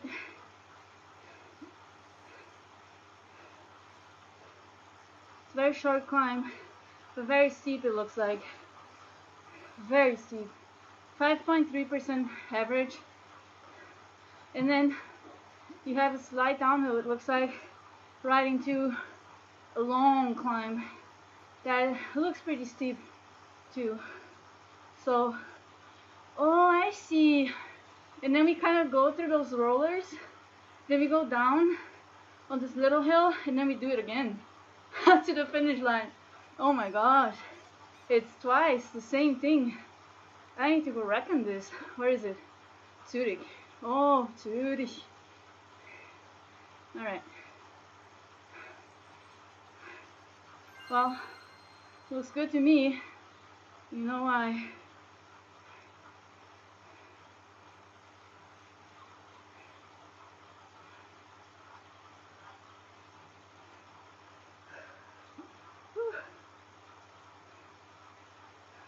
Let me check if there's any.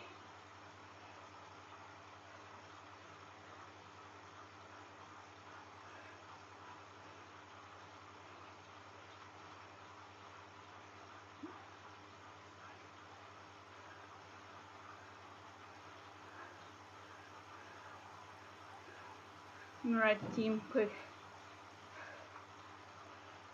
Ah.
Yeah, agree. Optimist. I agree in every aspect. Also racing, I like better. Okay, enough of this.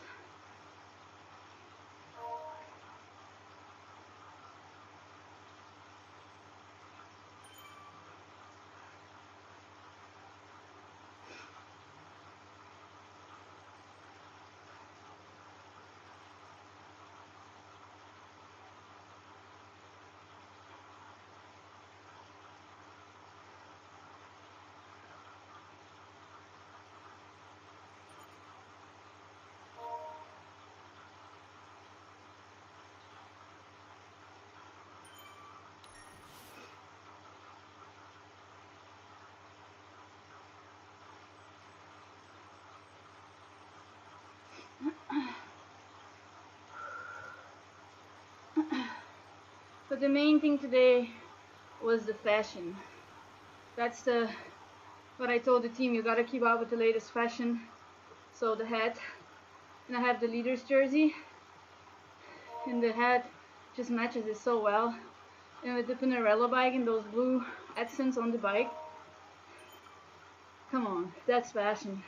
And never forget the Rockstar glasses, they never come off.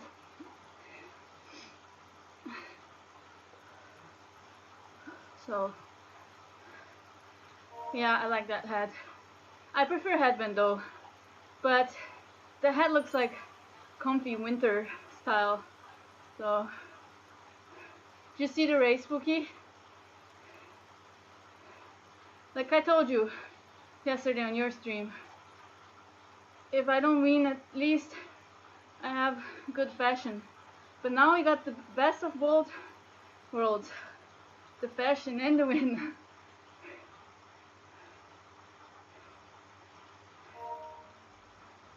The men's race was so different. So weird how different it is.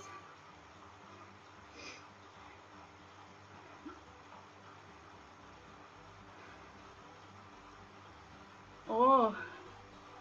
Oh, wait. To finish a Turbotopia in the upcoming weekend? Is that not already the last? I thought the last week is already happening because of the new courses.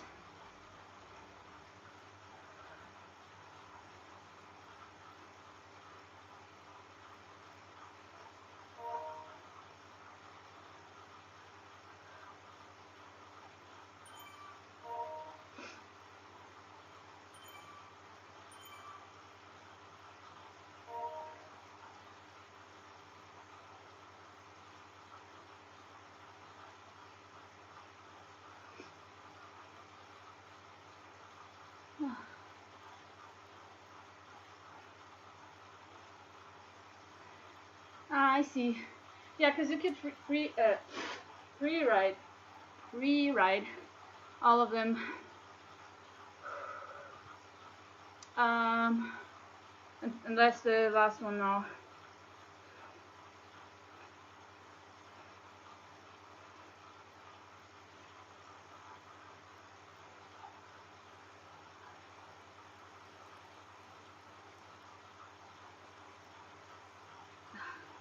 Alright. I think everything is done now.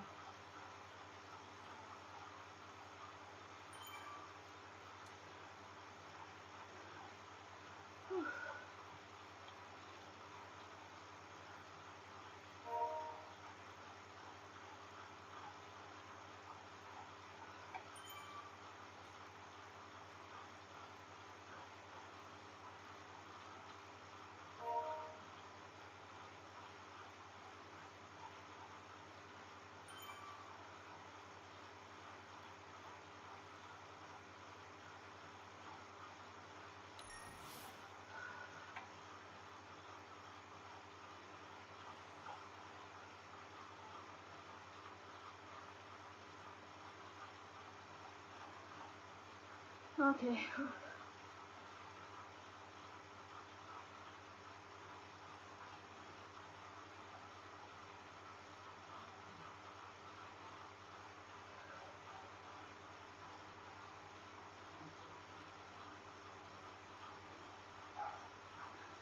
The orange juice is a little too acid for me right now, because I took so many sour candy before.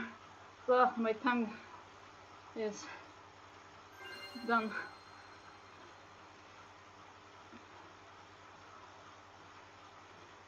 Oh, that's good, Optimus. Turbotopia is a huge boost in experience points. I gotta talk to coach. I think I need to do some reminder lifting to keep those muscles strength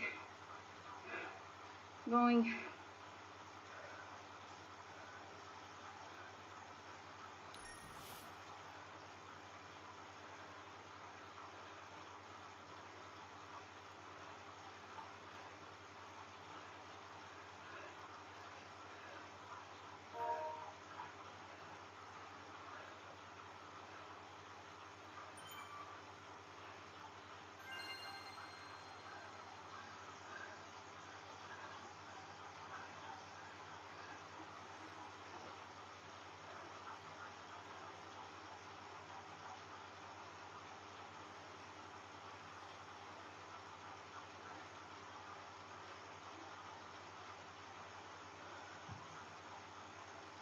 All right.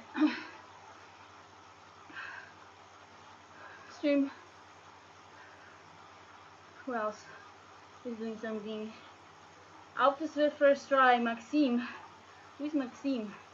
He looks funny. Right, casual, just chatting. No recovery. FTP test up to grade. Interesting. Almost done. Susie. Is Susie talking though? Susie isn't talking.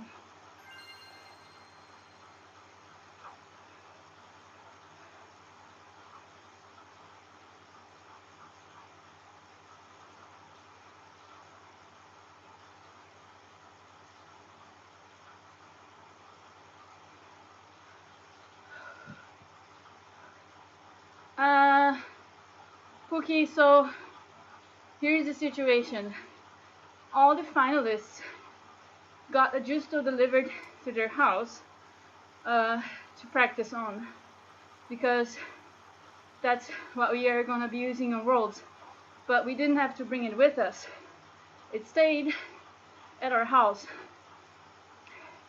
But I didn't go back to my house. So when I saw that I'm stuck in Germany, I messaged Elite and asked them if they could hook me up with a trainer, because I would have to race in a week. So they immediately sent me one, calibrated it, and showed me pictures like, oh, here, freshly calibrated, sent me like 2-3 days after it was here. And then I had to submit new equipment on MyWish and on Zwift for that and explain the situation. But I had to do equipment video, the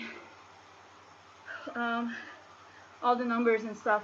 So yeah, it's really great of them. Really, like immediately. I talked to one of the marketing guys on site on Worlds. He was really nice, and yeah, like amazing. I'm not keeping it. I have to send it back when I'm done, but like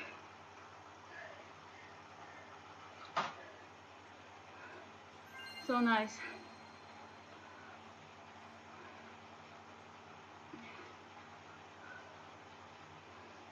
And I had already the table, and then Elise helped me out with a fan, a good fan, because this little one doesn't do much.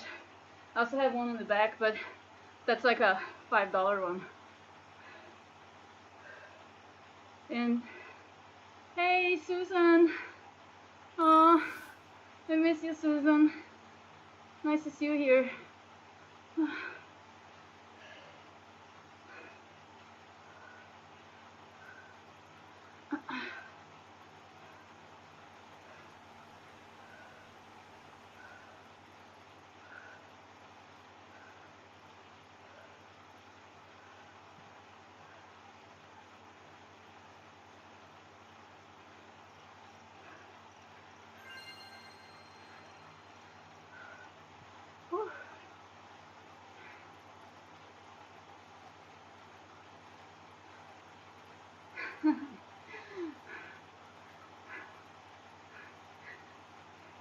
That's a cool idea, Optimus. I just don't know if my signature is yet that recognizable.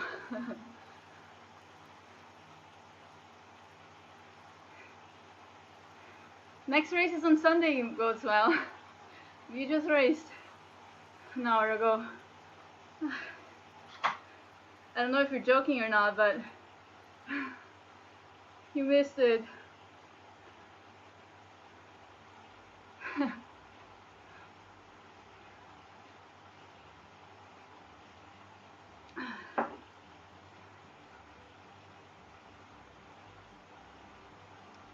Oh, hi Grandma. Hi Mom, hi Grandma. They're watching on YouTube. So glad you can tune in a little bit. So here I am doing what we do, right? My mom was here a little while ago. She brought me fresh pressed orange juice and said, oh no, I just spilled everything. Hold on. She brought me fresh pressed oranges and said hi, but you guys missed it. And I just spilled half of my juice.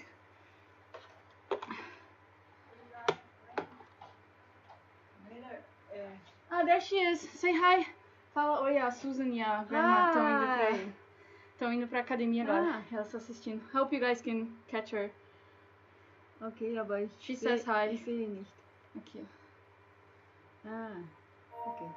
Derrubei um pouco. Ok, then diga pra ela que eu tô mandando. She sent hugs. Ah, ela tá mandando bonequinho de hugs. Guten Abend. Muss mal pausieren hier. Okay. Look, I had like a sheet where you can plan, like look, because I like to look constantly when the race is going where.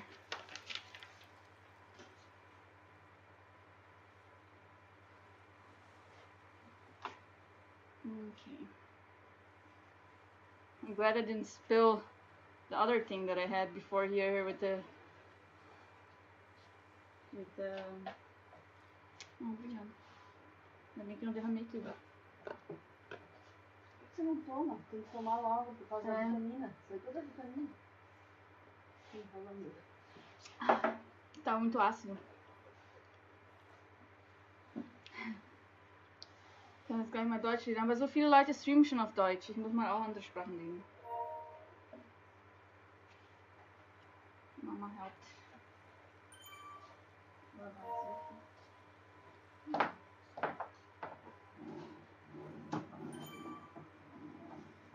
Bring me a towel.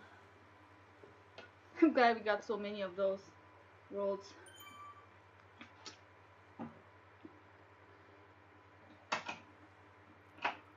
Since we paused, hold on, where am I?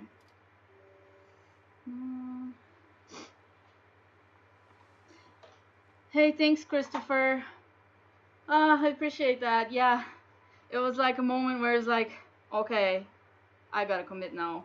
And because I used to feather and I forgot that we don't get another one. And yeah, so I just committed and see, okay, at least we're gonna make it hard if I go now. And then I had 1 and 2 seconds and punch into the downhill, and then it's all like technical descent. So yeah, it's good. I'm glad. I'm happy with the primes, of course. Like, amazing done by Mika. She went like, everyone was waiting so long for the first prime. Like, at least when it goes downhill, you have to go. And then we went. So that was good. Teamwork. And then Elise pushed the pace really well too when it matters. Oh, I took so many gels. Can't even vlog it all. Se tiver alguma coisa colando depois, sim. Toma. Ah, esse aqui. Obrigada. E eu não sei se você assistiu a corrida? Não. Eu tô tão ocupada aí, tô correndo tanto. Não tem problema. Deixa eu só te mostrar aqui, só pra você entender rapidinho. Uma amiga minha do meu time, aqui ó, aqui e aqui tá pra ganhar uns $500 extra. Daí minha amiga ganhou os 500, eu ganhei 200 atrás dela, e aqui eu ganhei 500 de novo extra. E daí ganhei ainda no final.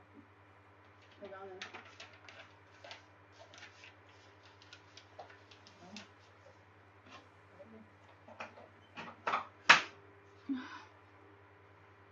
Yes, the primes have prize money on them.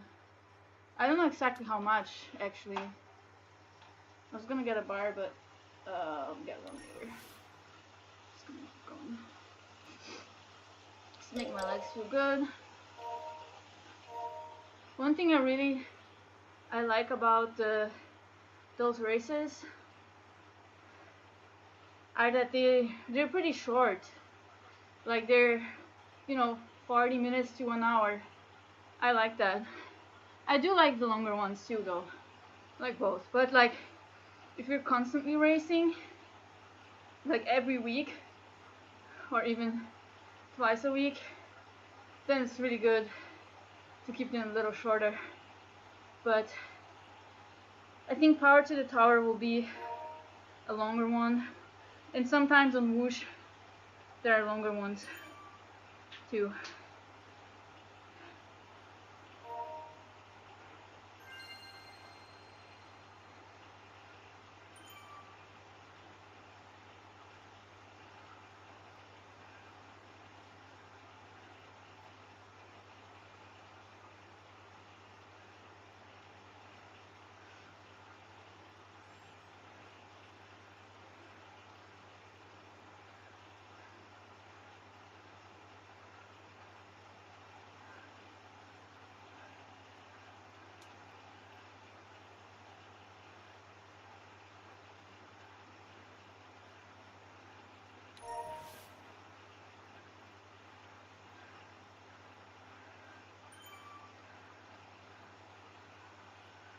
Chatting a little bit with the girls.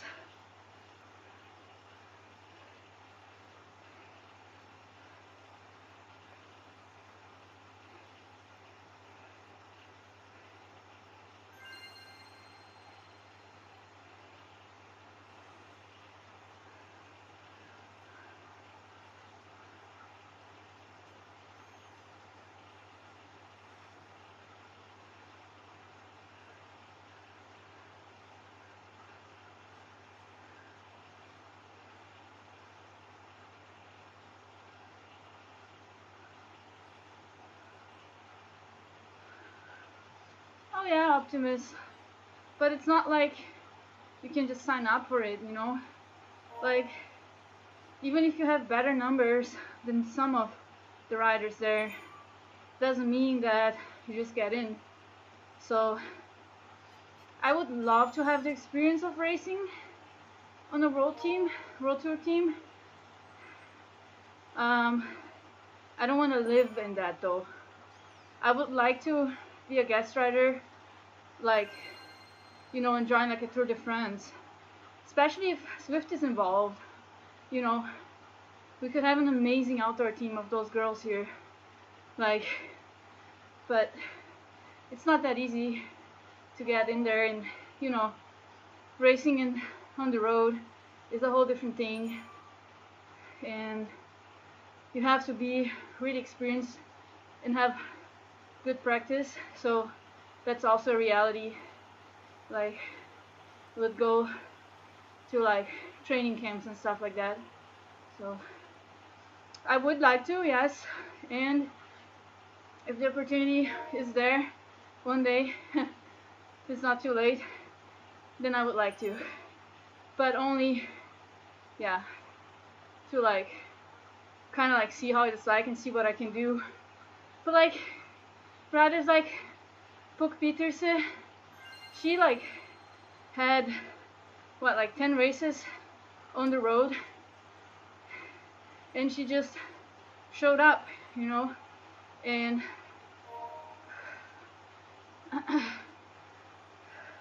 obviously way more experience in all other disciplines, but so is for me. I don't have any titles or anything, but I would just like to ride in that level and see what I can do.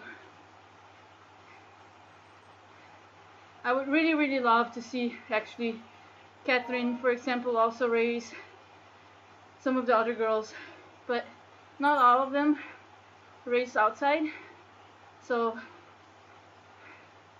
I would totally go. But you know, it's very nice that now we can like slowly have a couple riders that are living out of virtual racing, you know, and it's very comfortable, I have to say, in some ways. It all has ups and downs, but I really like it. And you can do it from anywhere, pretty much. You have to know some tech and like have good internet and stuff, but it's very sheltered. That's what I like about it. It's very controlled ambience. Right after the race, you're not exposed in some thunderstorm or something. Has its own world of, you know, the technical aspect of it, of the racing itself, of the game, and so on.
Yeah, that's true, Franny. You can't really fall unless you go so hard and get dizzy and fall off, but it never really happened. Usually have enough time to unclip. That almost happened to me once. I got like super dizzy. But I wasn't even like going hard, I was just dizzy that day.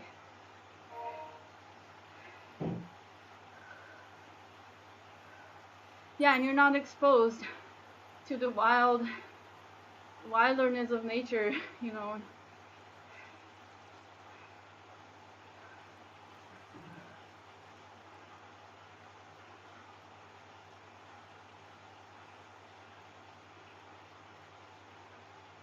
Two extra days on the Tour de France. Yeah, now it's not 5, it's 7, right? That's it, right? As far as I've heard. It's brutal. But I think I will be pretty good tour rider, because I recover so well from one day to another, like as if nothing happened the day before, pretty much. It depends, but as far as I've done, it depends on the effort, I guess.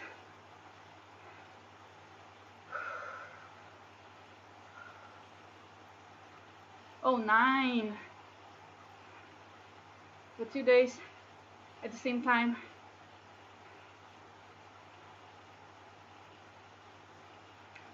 The last 2 at the men's side are the first 2 on the women's side. Oh, really? I didn't know that. I saw that they advertised some challenge that's for amateur riders, that you can like go and do the Queen stage.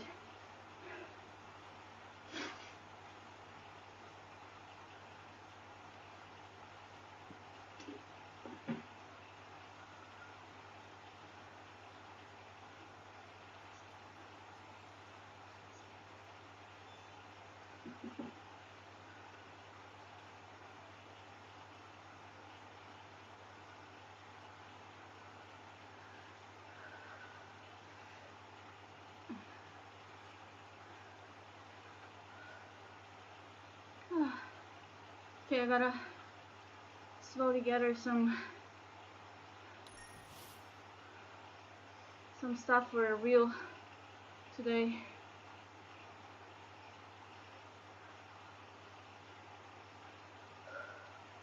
So I can make a cool reel. I wanna see what I did. I don't even know how it looks like from the other side of the camera.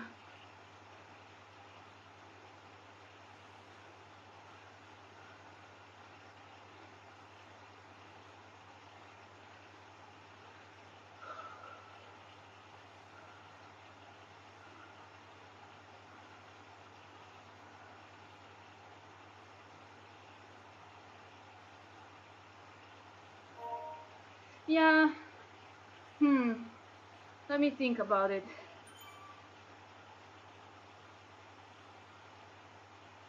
But like, how long do you have to watch it for?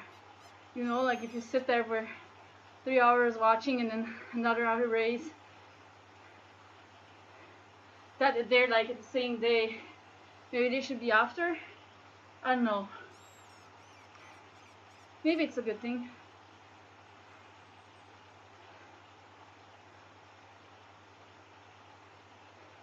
Yeah, you're right there though. I noticed it on myself, because I would have totally watched the Paralympics. I was in like total Olympic watching mode. You know, when it was over, it was like, huh. And then if the Paralympics would have started right away, you would have kept going on that. That's true, from my own experience at least.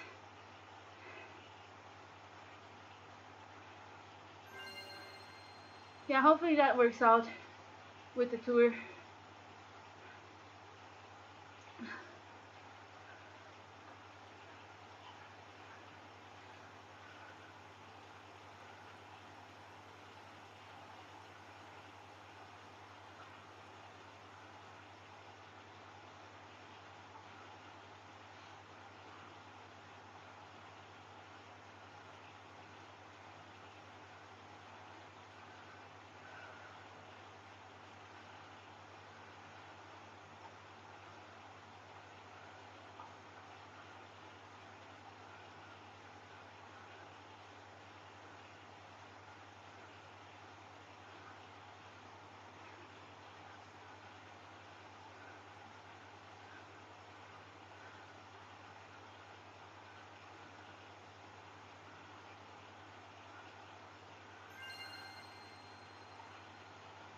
Oh, okay.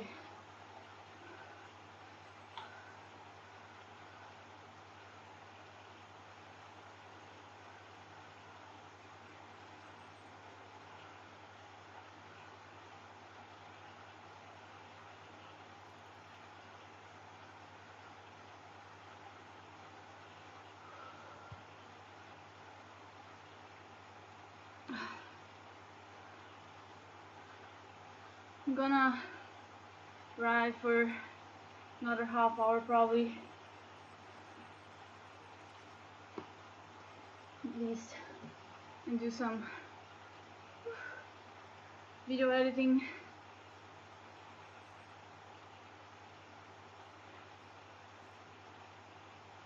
Oh, Optimus, that's a good question, actually. No, I wouldn't say it's hard. It's just different. Like, the graphics are so different, but other than that, I just have to shift a little bit and know, oh, okay, in this game, this and that is more awarded, or, you know, the draft is a little different here and there. My tactics change a little bit, depends on the course, too. Hey, wow, we won! Finally! Yes! It was a really good race. I had to be very patient, and the race didn't split where I thought I could make something happen in the pot bank, but on the prime KOM, the second prime, I just went all in and said, okay, let's do it. So yeah, I'm glad with how it played out, for sure. That was a tricky course. So much can happen in that course. I mean, if you watched the men's race, it's crazy.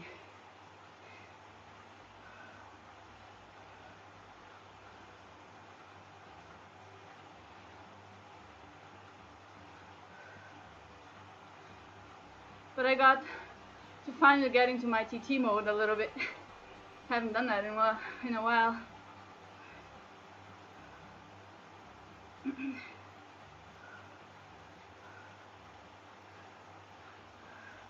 think I reserved tons of energy and then went when it really mattered. So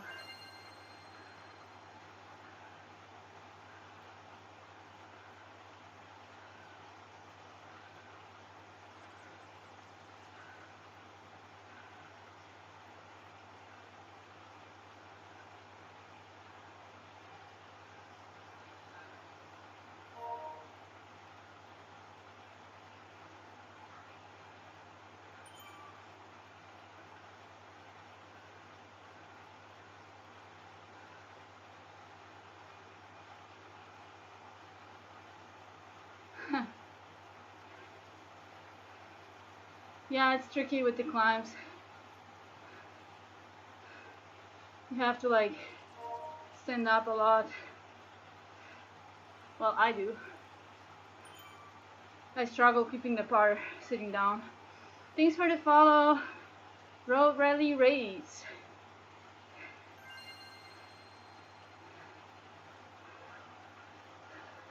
But hey, I did 13.1 watts per kilogram for 15 seconds.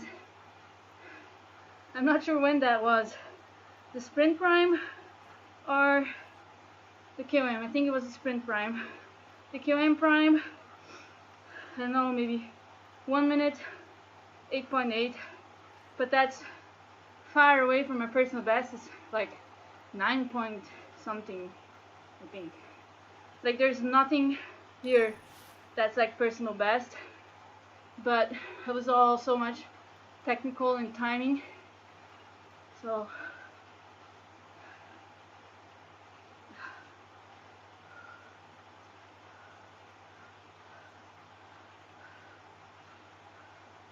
did a best time in the Podman climb. Almost 400 watts up that thing. Oh my god. For like 1 minute 37, which is also not personal best. So nothing like whoa, oh my gosh. Have just to manage the efforts throughout the race though. In the max heart rate of 192, which is pretty high for me. When I got into 190, it's like max. I'm like maxed out. So it's good. Good sign. I gotta go watch it back though, because I want to see how it looks like from the other perspective. And with that cool outfit.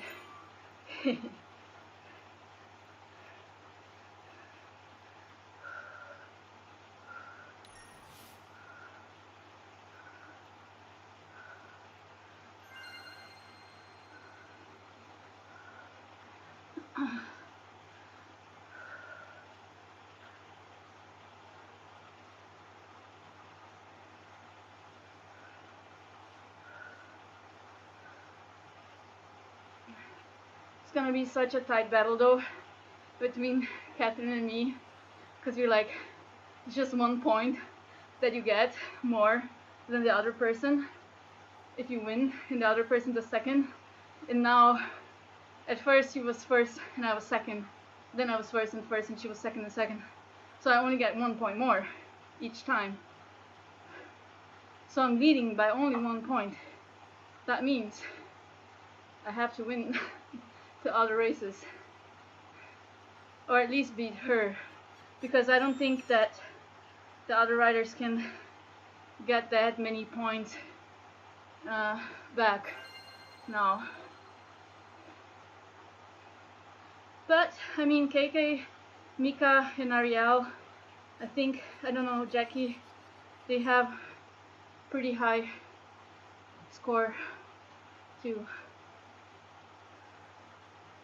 So, hey Franny, thanks, I just saw your message. I will get back to you. Oof.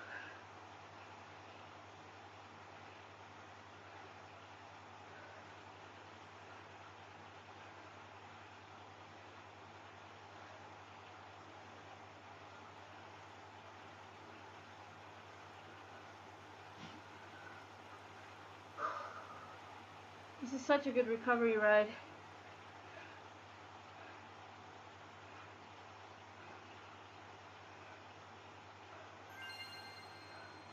but this is calling for steak.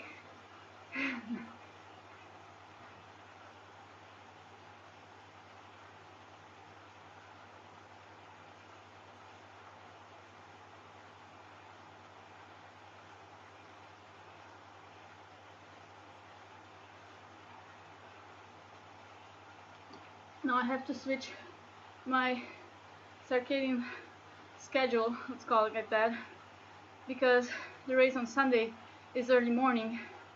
So tomorrow I'll try to sleep early today, which probably won't happen, but I even can't let myself sleep in too much. So at least get up at like 10 or something, and then even if I'm tired, I go to sleep earlier tomorrow, because then we have only 2 days, Friday, Saturday, to kind of recover and I don't know, keep something. I have no idea what I'm gonna do. And then the race on Sunday is like 9 a.m. but you know, weigh in 1.5 hours before, plus I ride 1 hour before.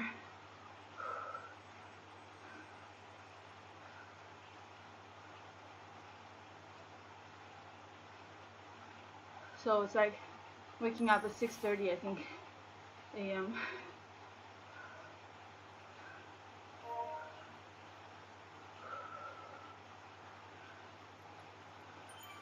Only 17.6k left for this route. Deca Dash. Then we got the badge, the longest route for the new badges. How is that badge hunt?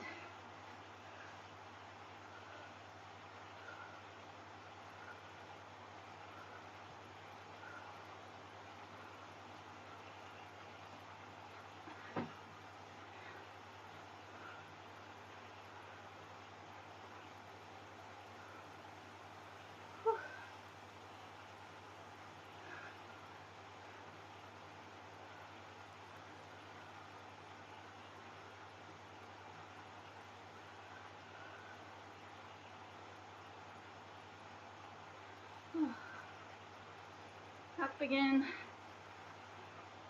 I really recommend this workout, guys. It's on the Zwift recovery folder. It's like almost 2 hours long, and it goes like that all the time. 1 minute zone 2, 1 minute zone 1, forever. But it's more zone 1. It's really good. It's really gentle, and those 1 minutes on zone 2 really help push the blood through and activate the recovery. So I really like that one.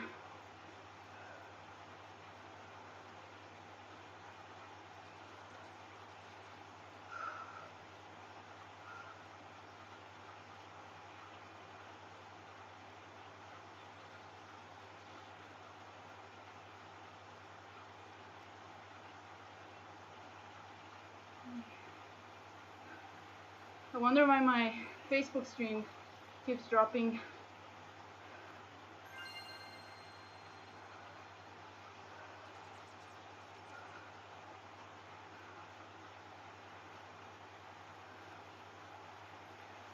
But at least a comment came through. So what did you guys, well, what do you guys think? Isn't that weird how so like the men's and the women's race is so different from each other, even though we race on the same cars with the like a pack that is pretty much the same size. I think maybe the men's have a little more starters, I'm not sure, and how different it plays out.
Oh gosh.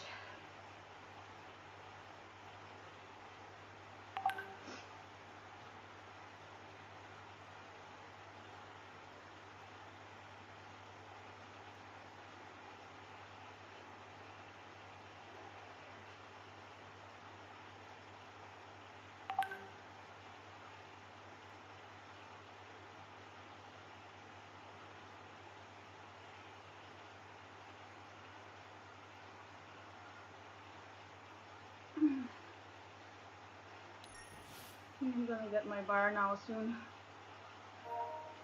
45 minutes left. I need to log all my food. Oh my goodness. I ate so much food before the race, guys. Like, I was like, okay, I hope my stomach can handle it, but I know I can handle it. Like, I've done it before, it's not the first time. That was crazy amounts. It's like, I don't know, like 1,000-calorie breakfast for the tiny me. Like, just like potatoes and honey and juice and banana and like sugary cereal. All like just stuff that you can digest easily though.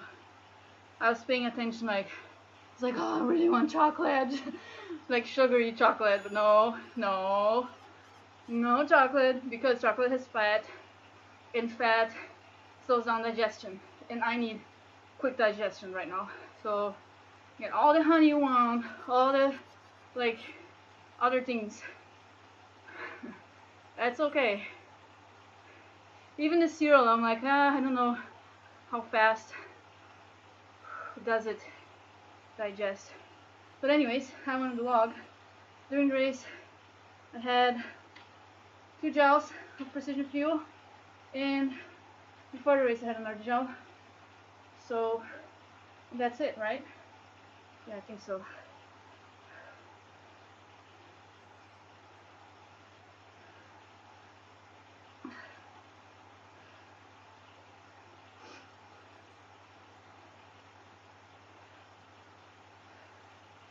Hammer.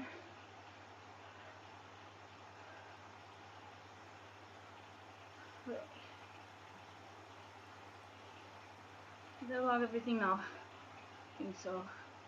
Oh, and Mama's orange juice.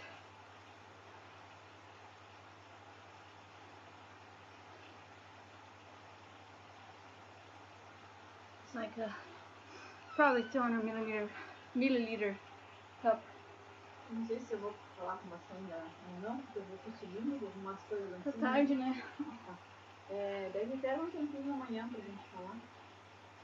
Tá. Eu quero conversar um pouquinho. Eu vou andar com o Michael às 11. Uhum.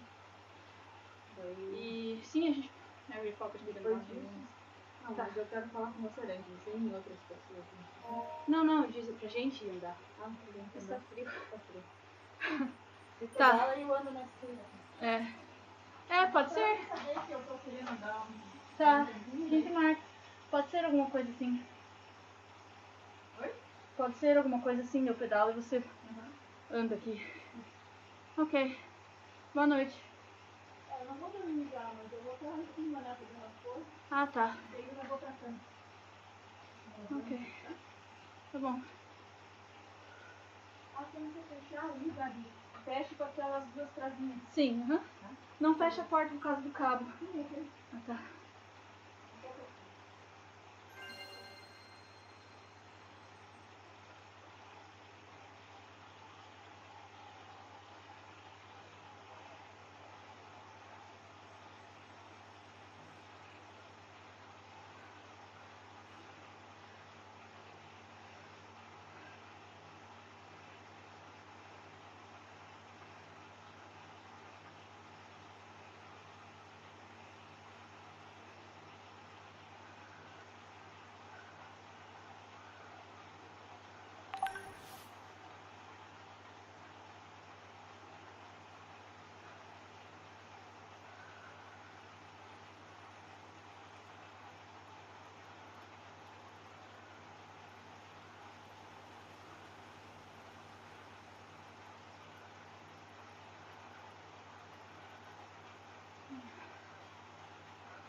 See how far we are. Here. Have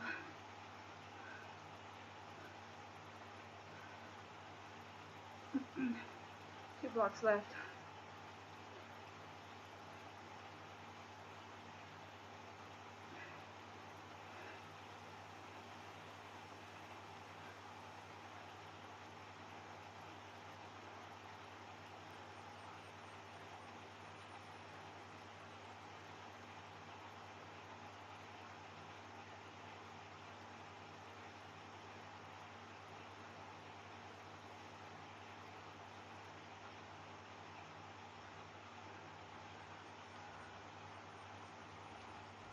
Clown raid. What? I missed it. Guys, seriously, I've been staring at the stream, and then I look one time down to reply a message, and all of a sudden, all the people show up, or what? Hey.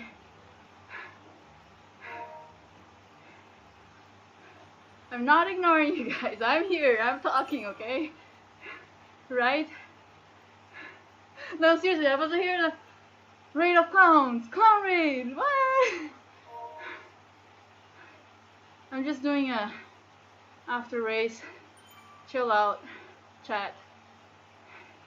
Yeah, it's perfectly timed, Mr. Clown. How did your workout go? Or what were you doing? Tell me about it.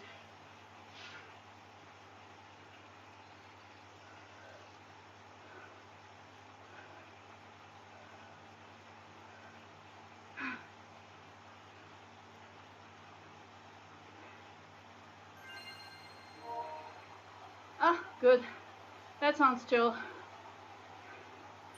2.5 hours. What did you do? Did you watch something?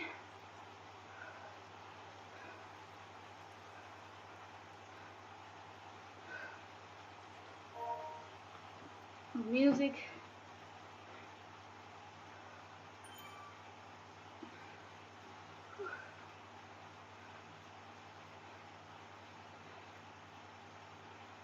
That's cool. Yeah, that keeps you occupied. That's good. I always need something to do too on longer rides. You guys keep us busy.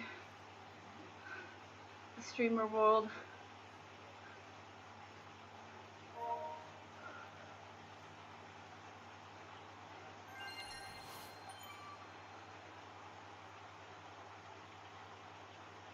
Listing different foods. Manakwa. Of course he was. Giving you some inspiration for recipes after the ride.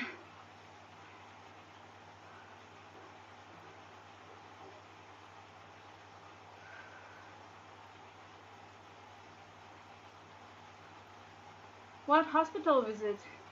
Did I miss something?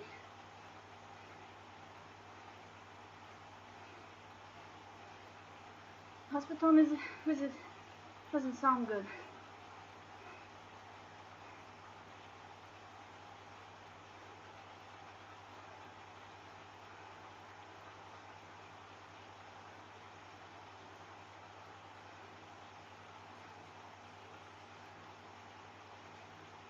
Well, I don't know what that is.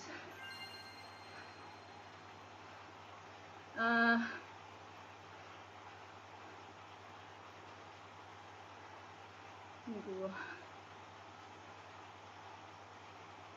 Oh. What? Rhabdomyolysis is a condition in which damaged skeletal muscle breaks down rapidly, often due to high intensity exercise over a short period. Ouch, that sounds kind of painful. Symptoms may include muscle pains, weakness, vomiting, and confusion. Oh, I can relate to that. There may be tea-colored urine or an irregular heartbeat. How did you find that out? You weren't like recovering? Pretty all confused. Yeah. No, seriously, like a couple days ago, I thought I was pregnant or something because I had, I had like, in the middle of the night, I woke up multiple times, feeling like I need to puke, but at the same time, I was craving pizza, and I was like, oh, I really wish I would have a pizza right now. Like, how can you be pukey and crave something at the same time? And then yesterday, during the day, it happened again randomly, but it wasn't as bad. I was just super like, had a headache and was pukey, and I was craving food at the same time. But it's not like I was under eating or anything. Oh my gosh, really? What do you have to do then? Do you have some sort of treatment in the hospital for that? Because muscle disease is like, man. It's probably good that you keep active though, right? And like, I don't know about super high intensity, but I see.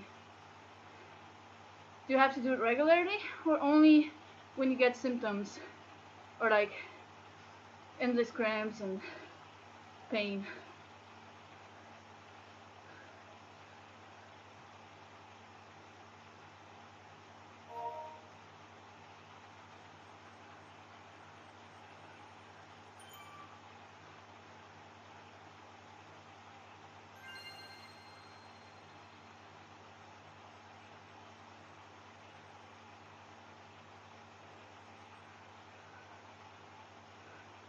Oh, I'm sorry. Do you have to have a special diet for that, I wonder? You know, like alkaline diet or something like that?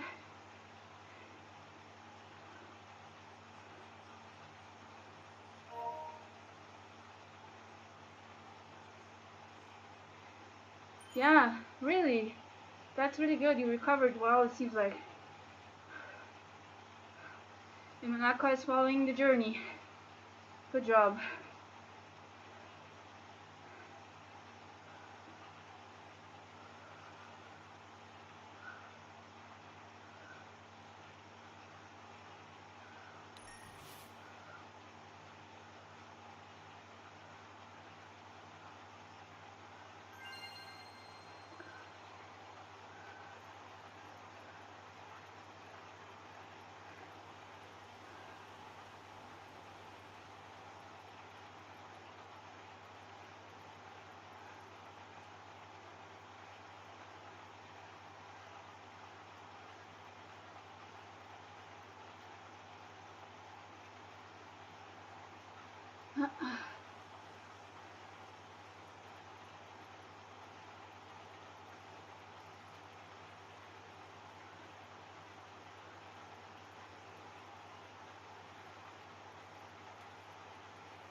You will.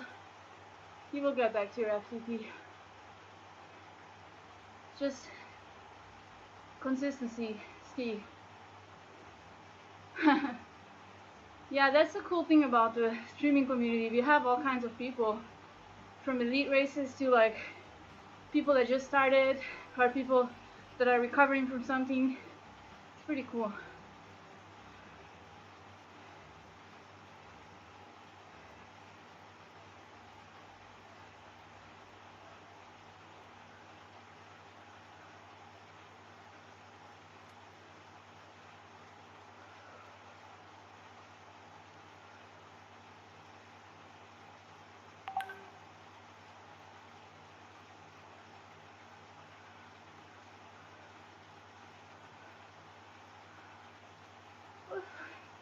One more in this block.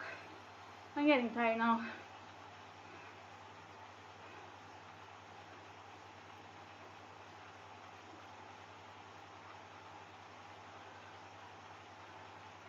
Oh, that's cool.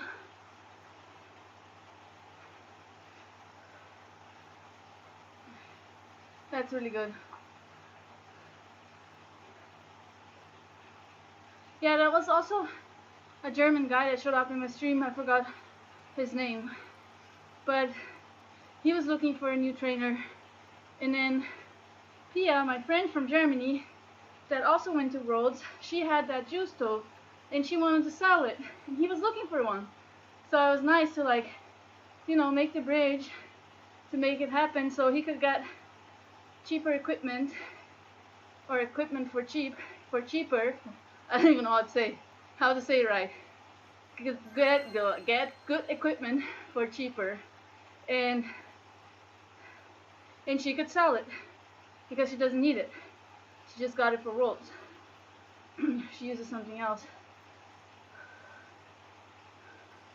So that was great to make that connection. Whew. Yeah, totally good deal.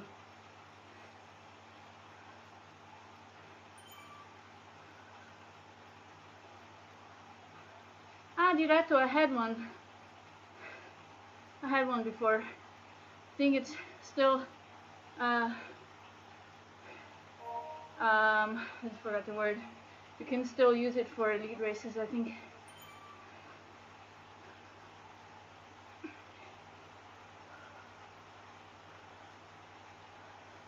Yeah, Elite has so many products, like, but they're doing a good job in developing. They care.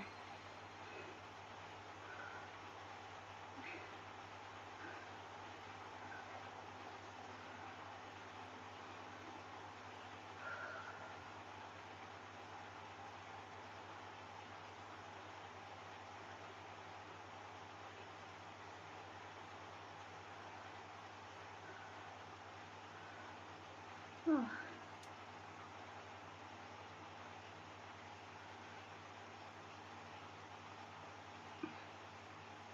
Okay, I'm gonna get something to eat though, because I want to keep paddling easy, but I need food. Let's finish this part.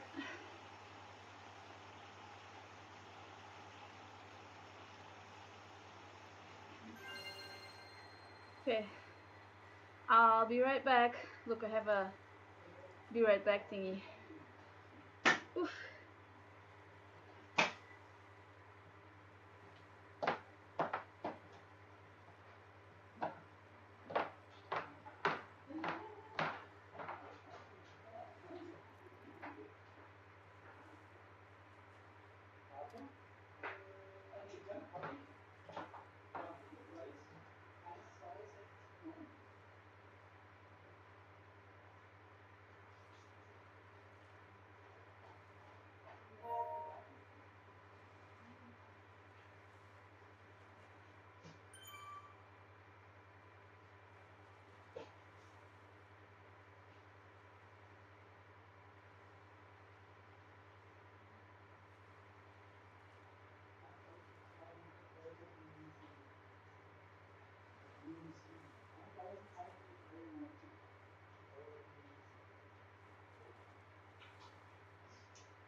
Okay, I'm back already. Ta-da! Look what I have. Bars. I really like those baby food bars because they're so clean. There's just like fruit, or sometimes fruit and grains.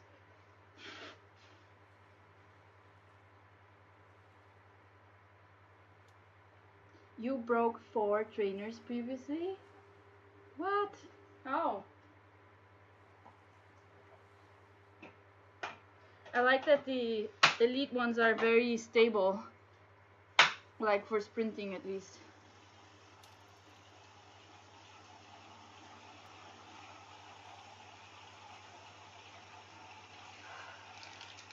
Snack time. Oh yeah. All the snacking on the bike.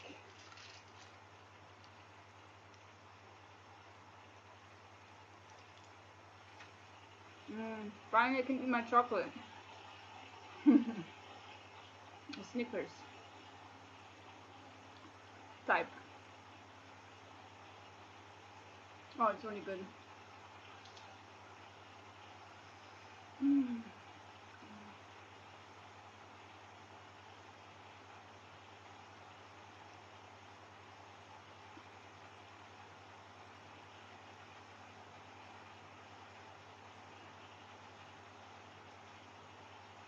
Oh my gosh. Text 3? Really, huh? Overheated. Well, I did see that. I think Hayden did the same thing. And the other ones, well. Yeah. Good at your diretto is working now. Yeah, Monaqua, like I was saying, not before a race, because the fat slows down digestion. It's really important for the performance to get fast carbs in. So, and I really like super dark chocolate, so there's no sugar, it's just fat. It's good fat, but there's a time to eat it. I usually eat like stuff like that off the bike when it's like when I don't eat carbs, because then it makes more sense too. Like this now, this is good.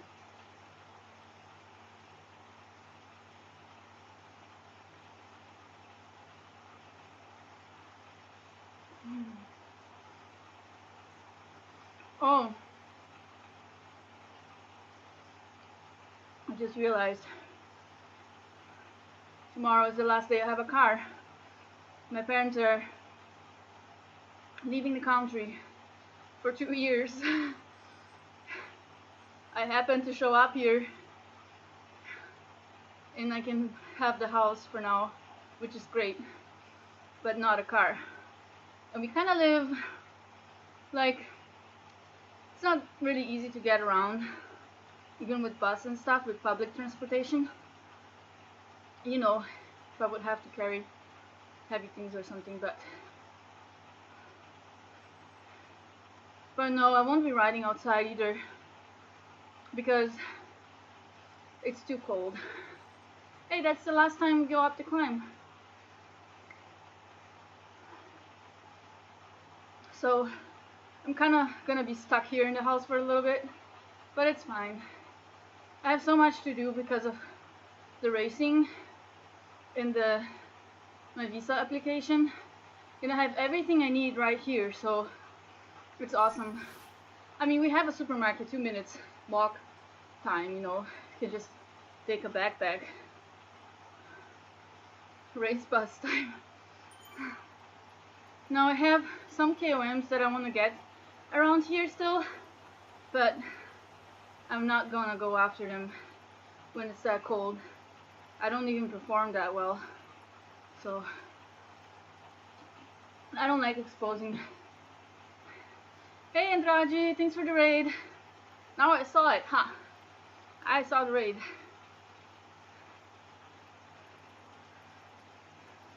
How was your FTP test? I saw you were hammering the grade and you had some good music going.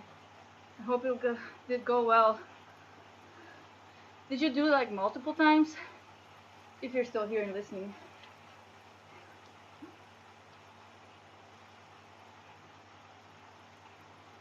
And we were eating Snickers thing. Very good.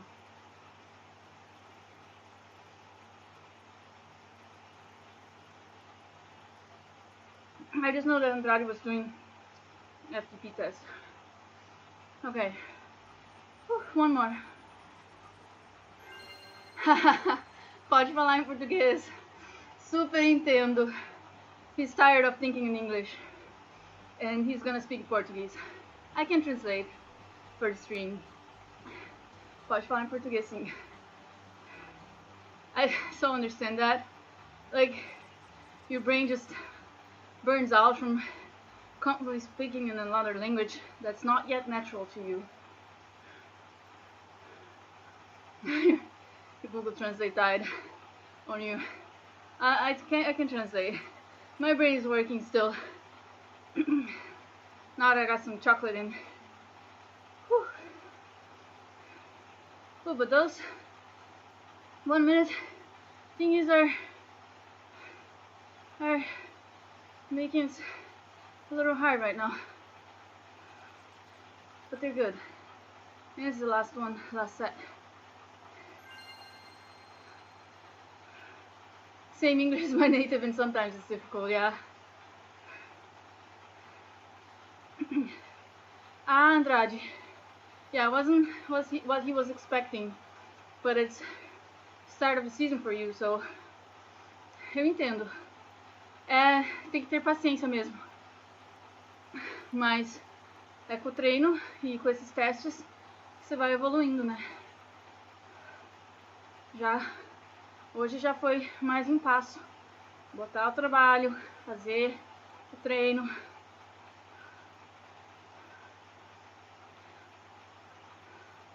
Ah, sim. Você fez um bloco então só de zona 2. Only for 4 weeks.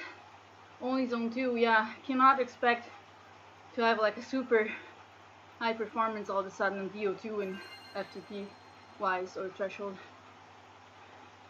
Isso aí, that's the goal.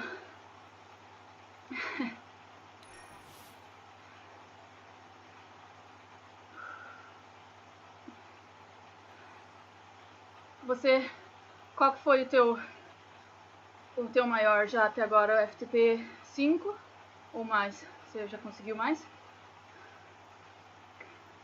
Depende muito também, né, do peso e de como se você vai testar ou se tá numa corrida.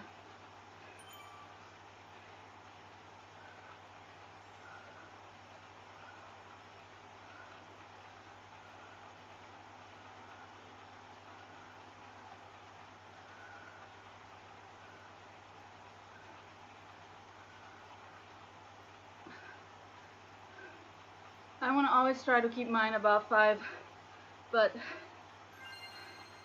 can be really tough. It's also very rare in women. If I take my current numbers, I think I'm at like 5.5 or something, which is like insane, but it's just I didn't do a test. It's just calculation from my Whoosh and Zwift and the platforms. Yay, we completed the route. Cool.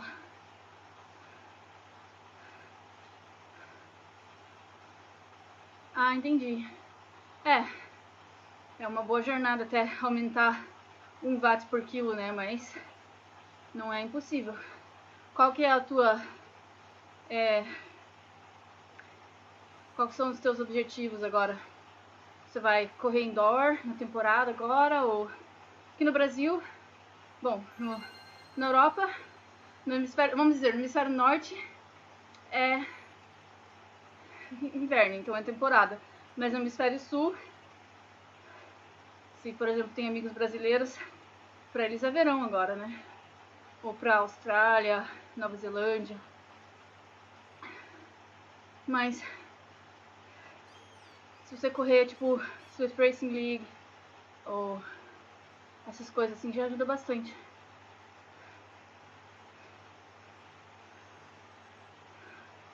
Ah, que top! Ultramaratonas quais? Quais você quer fazer? Eu ainda queria competir algumas coisas de mountain bike. Eu tava pensando de fazer um Brasil Ride, alguma coisa assim. Brazil Ride. I would like to do mountain bike marathon races still. maybe I can go with Nathan to Brazil and meet there and race together.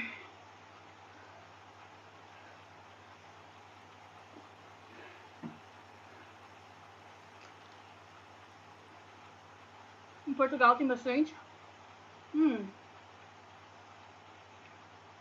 Top. Bom, eu não tô muito longe de Portugal. Se tiver alguma coisa interessante, mas tem que ser, bom, 150 km. Ultramaratona.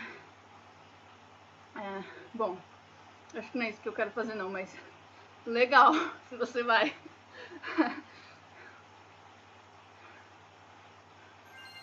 Pois é, mesma coisa aqui.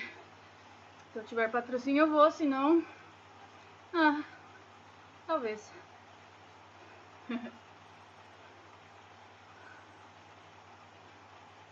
Mas que bom que você pode competir em Portugal.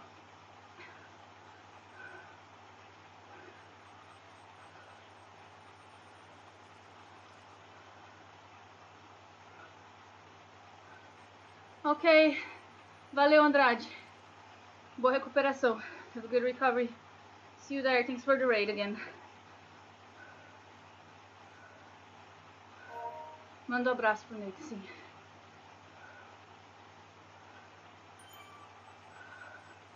Hey, 3NT. I'm doing good, thank you. How are you? Just finishing up this easy, but right now not that easy recovery after racing, and it's really good.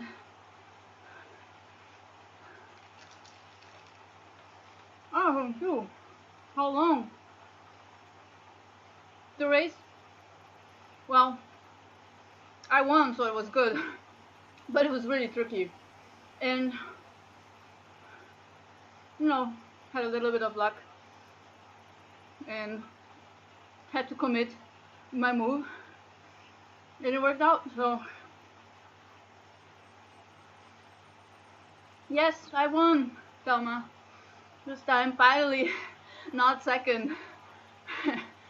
Because I've been second for so long, all the time. It really sucks, but it's also, it's a rewarding position to be.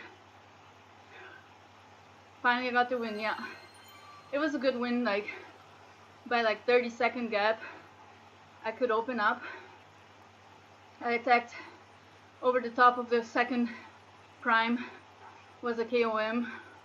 I just went all in, like pretty early and pretty long.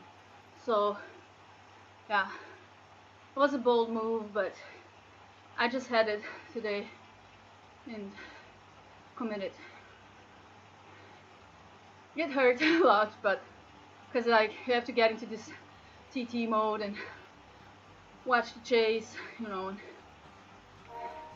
the course is pretty hard, but I like hard courses. So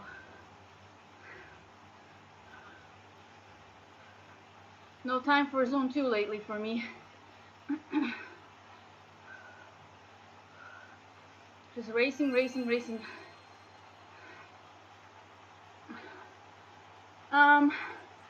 Thelma, it was very different in the men's race. The group actually did stick together for a long time. I thought we were gonna split it up at pot bank. We kinda did, but it came back together. I really went hard over pot bank, but I couldn't make anything happen there. And then the group came back together. Elise from Wahoo, my team, she pushed the pace pretty well, so like we put some riders in the pain, I think, but then, oh yeah, you can watch it, sure, but from my perspective, I mean, Mika crashed the first, sorry, she didn't crash, she crashed the first sprint, the prime, and I was right on her wheel, so we both got first and second there, which was great. And then, you know, that strings out things a bit, but it came back together. And then when I made my move, there was a chasing group though. There was like, I think 2 main groups, but I don't know from what point on, honestly. Like, I'll have to watch it back. Oh, this sucks right now, but it's only 2 left, so I think I should get out of here.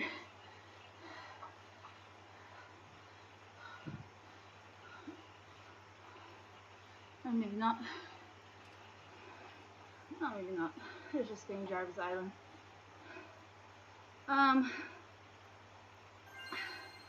When I went all in was in the second prime, the KOM. Yeah, big money, but you know, results are finalized only after a couple days, so I'll have to wait. Yeah, I went really early on the climb and I committed. It was full gas.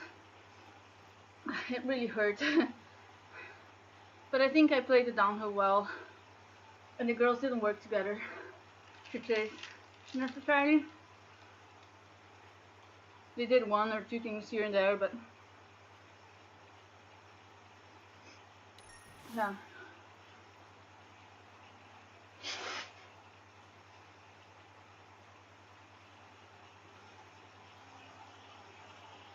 Okay, last time, this 1 minute thingy.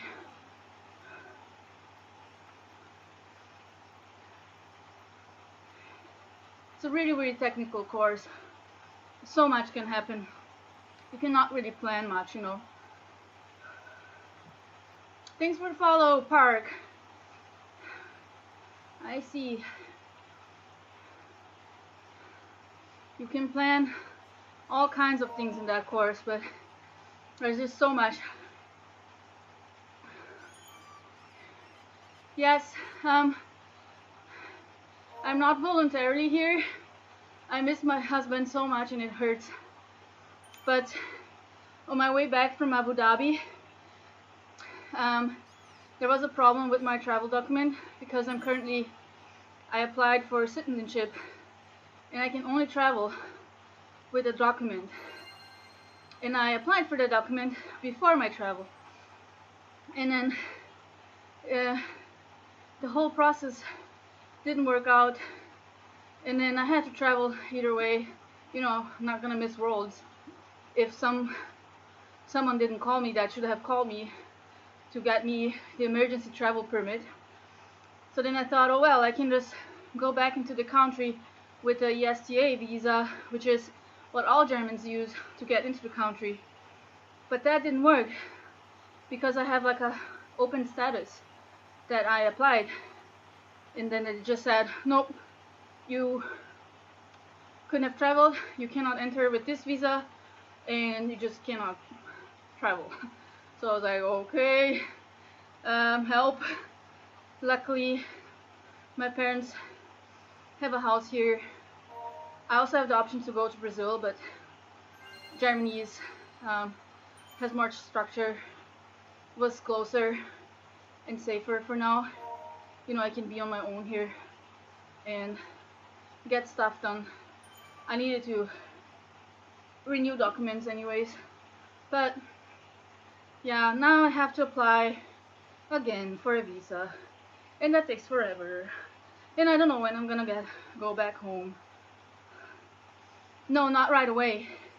You have to apply for it. If you're married to an American, you can apply for citizenship, but like there's 2 different ways to apply.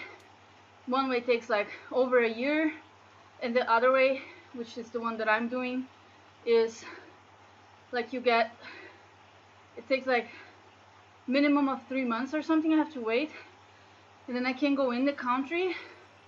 So they let me in, but then I have to wait for the application, that takes over a year and costs huge amounts of money. And then, while you're waiting for this application, you cannot travel out the country unless you have this travel document. So I basically lost my first application and I'll have to start all over again. And that really sucks. But hey, silver, world championship, right? So it's like, it just really sucks being away from the family. Yeah, I mean, we've been here before. The beginning of our relationship was virtual, but yeah, being on the wait for that long, you know, it's minimum 3 months. It can even take longer. And I couldn't even apply yet because I need some other document and I have to wait for that document, and it's really a mess.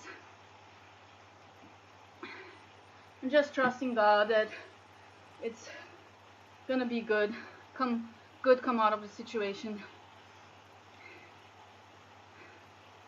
and hope that Nathan can come visit, and even the boys, I don't know, they're cool. Oh, Kyle, oh, see, he's here in chat. We miss you. Me and the boys are keeping the house in order. Oh, that's so nice. Thank you, Kyle. I really appreciate your message. Yeah, I'm hearing like you guys are doing good. Thank you so much. I miss you too a lot.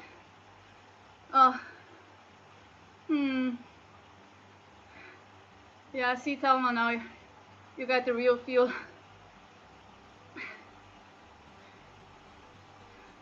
Hey Kyle, come visit Germany. See, Niall's inviting you too. It's an opportunity to get to know a new country. It's not a bad country to be stuck in right now, I have to say. I mean, but what about all them pizza boxes? No, we do good food. We do grandma's burger soup. Lots of beer and sausages, yeah, that's true. Kyle is my oldest stepson. We have 3 boys and 2 older girls. It's from Nathan's previous marriage. They're my stepchildren.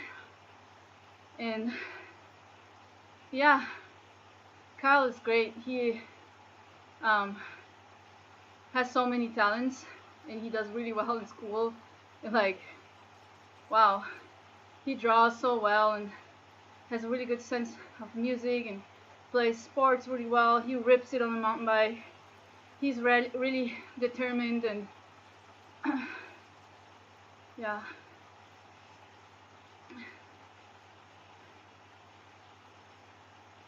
If the boys are keeping the house together, does that mean that is making the mess? That is a very good question. I'm gonna leave that one open. I think he is making sure that my plants don't die, at least. But you know, it's tough, man. Like doing all that work that he does at these random times, and then keeping up the house.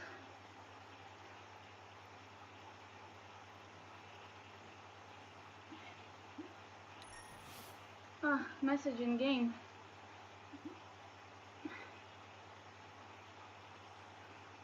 He's doing the dishes. Me and the boys do about everything else. Gabby, you should see the yard. Me and the boys raked it and it looks so clean. Massive leaf pile. I saw a little video like 2 days ago or something, and there was a massive pile already.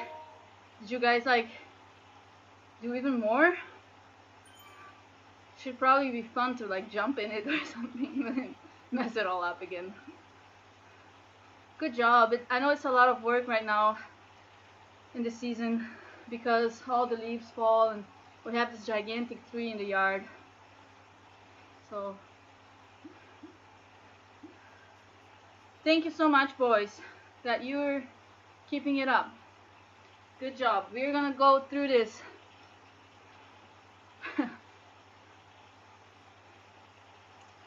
I gotta keep eating my snack.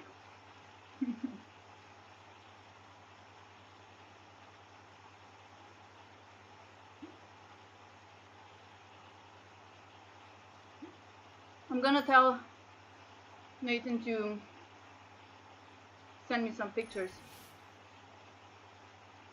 But I think I saw my heart.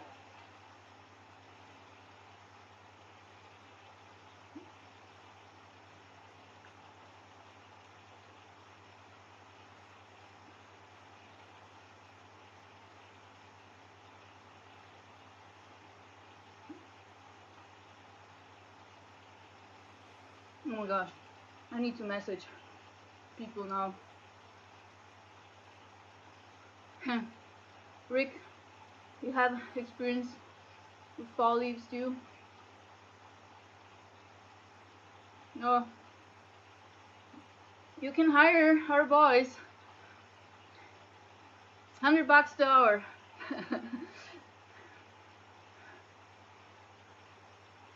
Thanks, Donna. Thank you so much. Thanks for showing up and for your encouraging words. Have a good sleep. I should think about sleeping soon too. It's gonna be hard now to like calm down and get sleep. But I need to switch.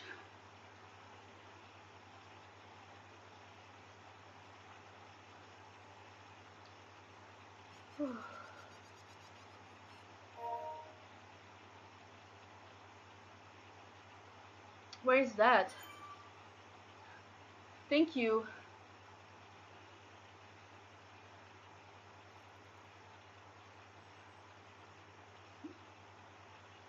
But the most important thing is that we kept the fashion. Look.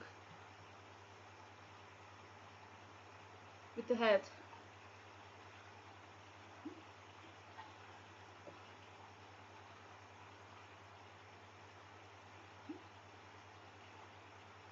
Oh, what, Snell? All like in different times or all in once? Because I see sometimes you do like different rides.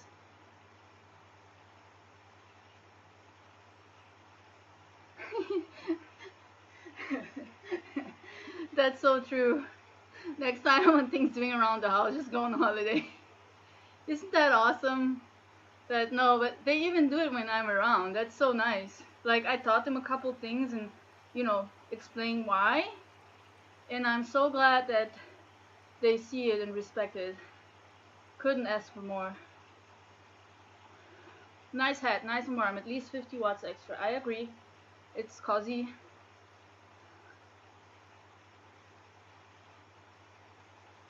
I have ridden 5 hours today. Well, I did like 1 hour pre-race, easy, sweat as usual, and then the race for 45, and then this. Well, this is 2 hours, I guess. Yeah. 3 hours and 45, let's say. Almost 4 hours, not 5. I won't ride more because it's late. Just want to take 3 more minutes. Easy. Put the camera back.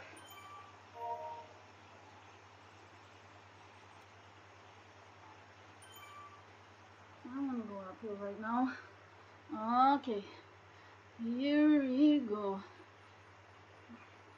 Last time. Wow, it goes up to 10% here. I didn't realize that. That's probably a cool crit course type thing. Oh, in America, there are the Memorial Weekend crits. I love them so much. They're all like super climby. They have like a huge climb and you go over and over and over.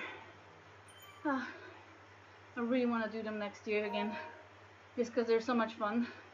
And there's also good money on the line, so it's like double win.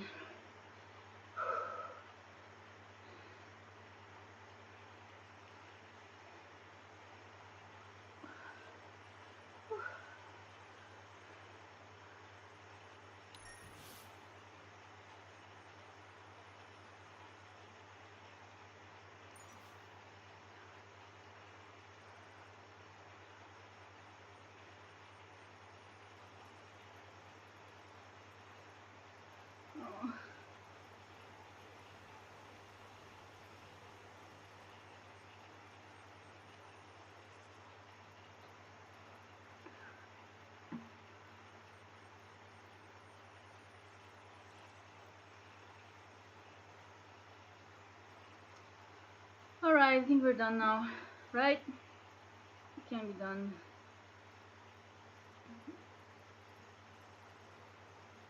We can, on Twitch I can rate somebody. Ratten Firewalker is doing something.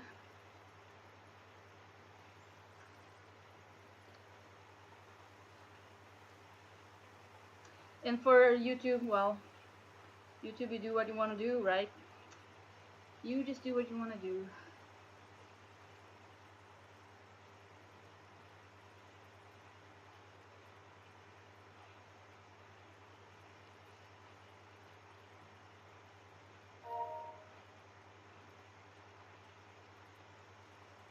Where is the Twitch?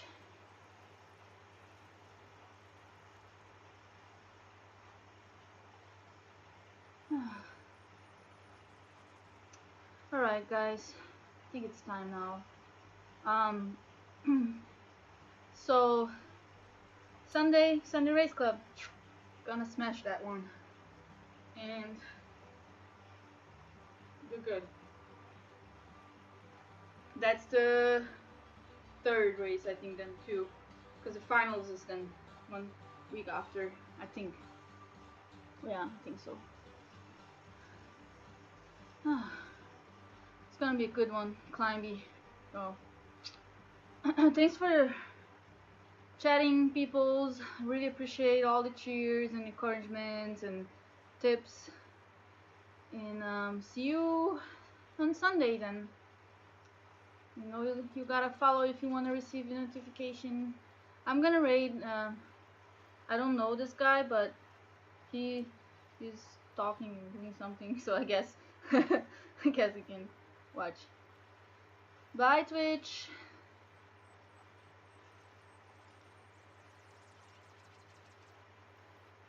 And as for YouTube, I don't know why the Facebook kept failing for some reason.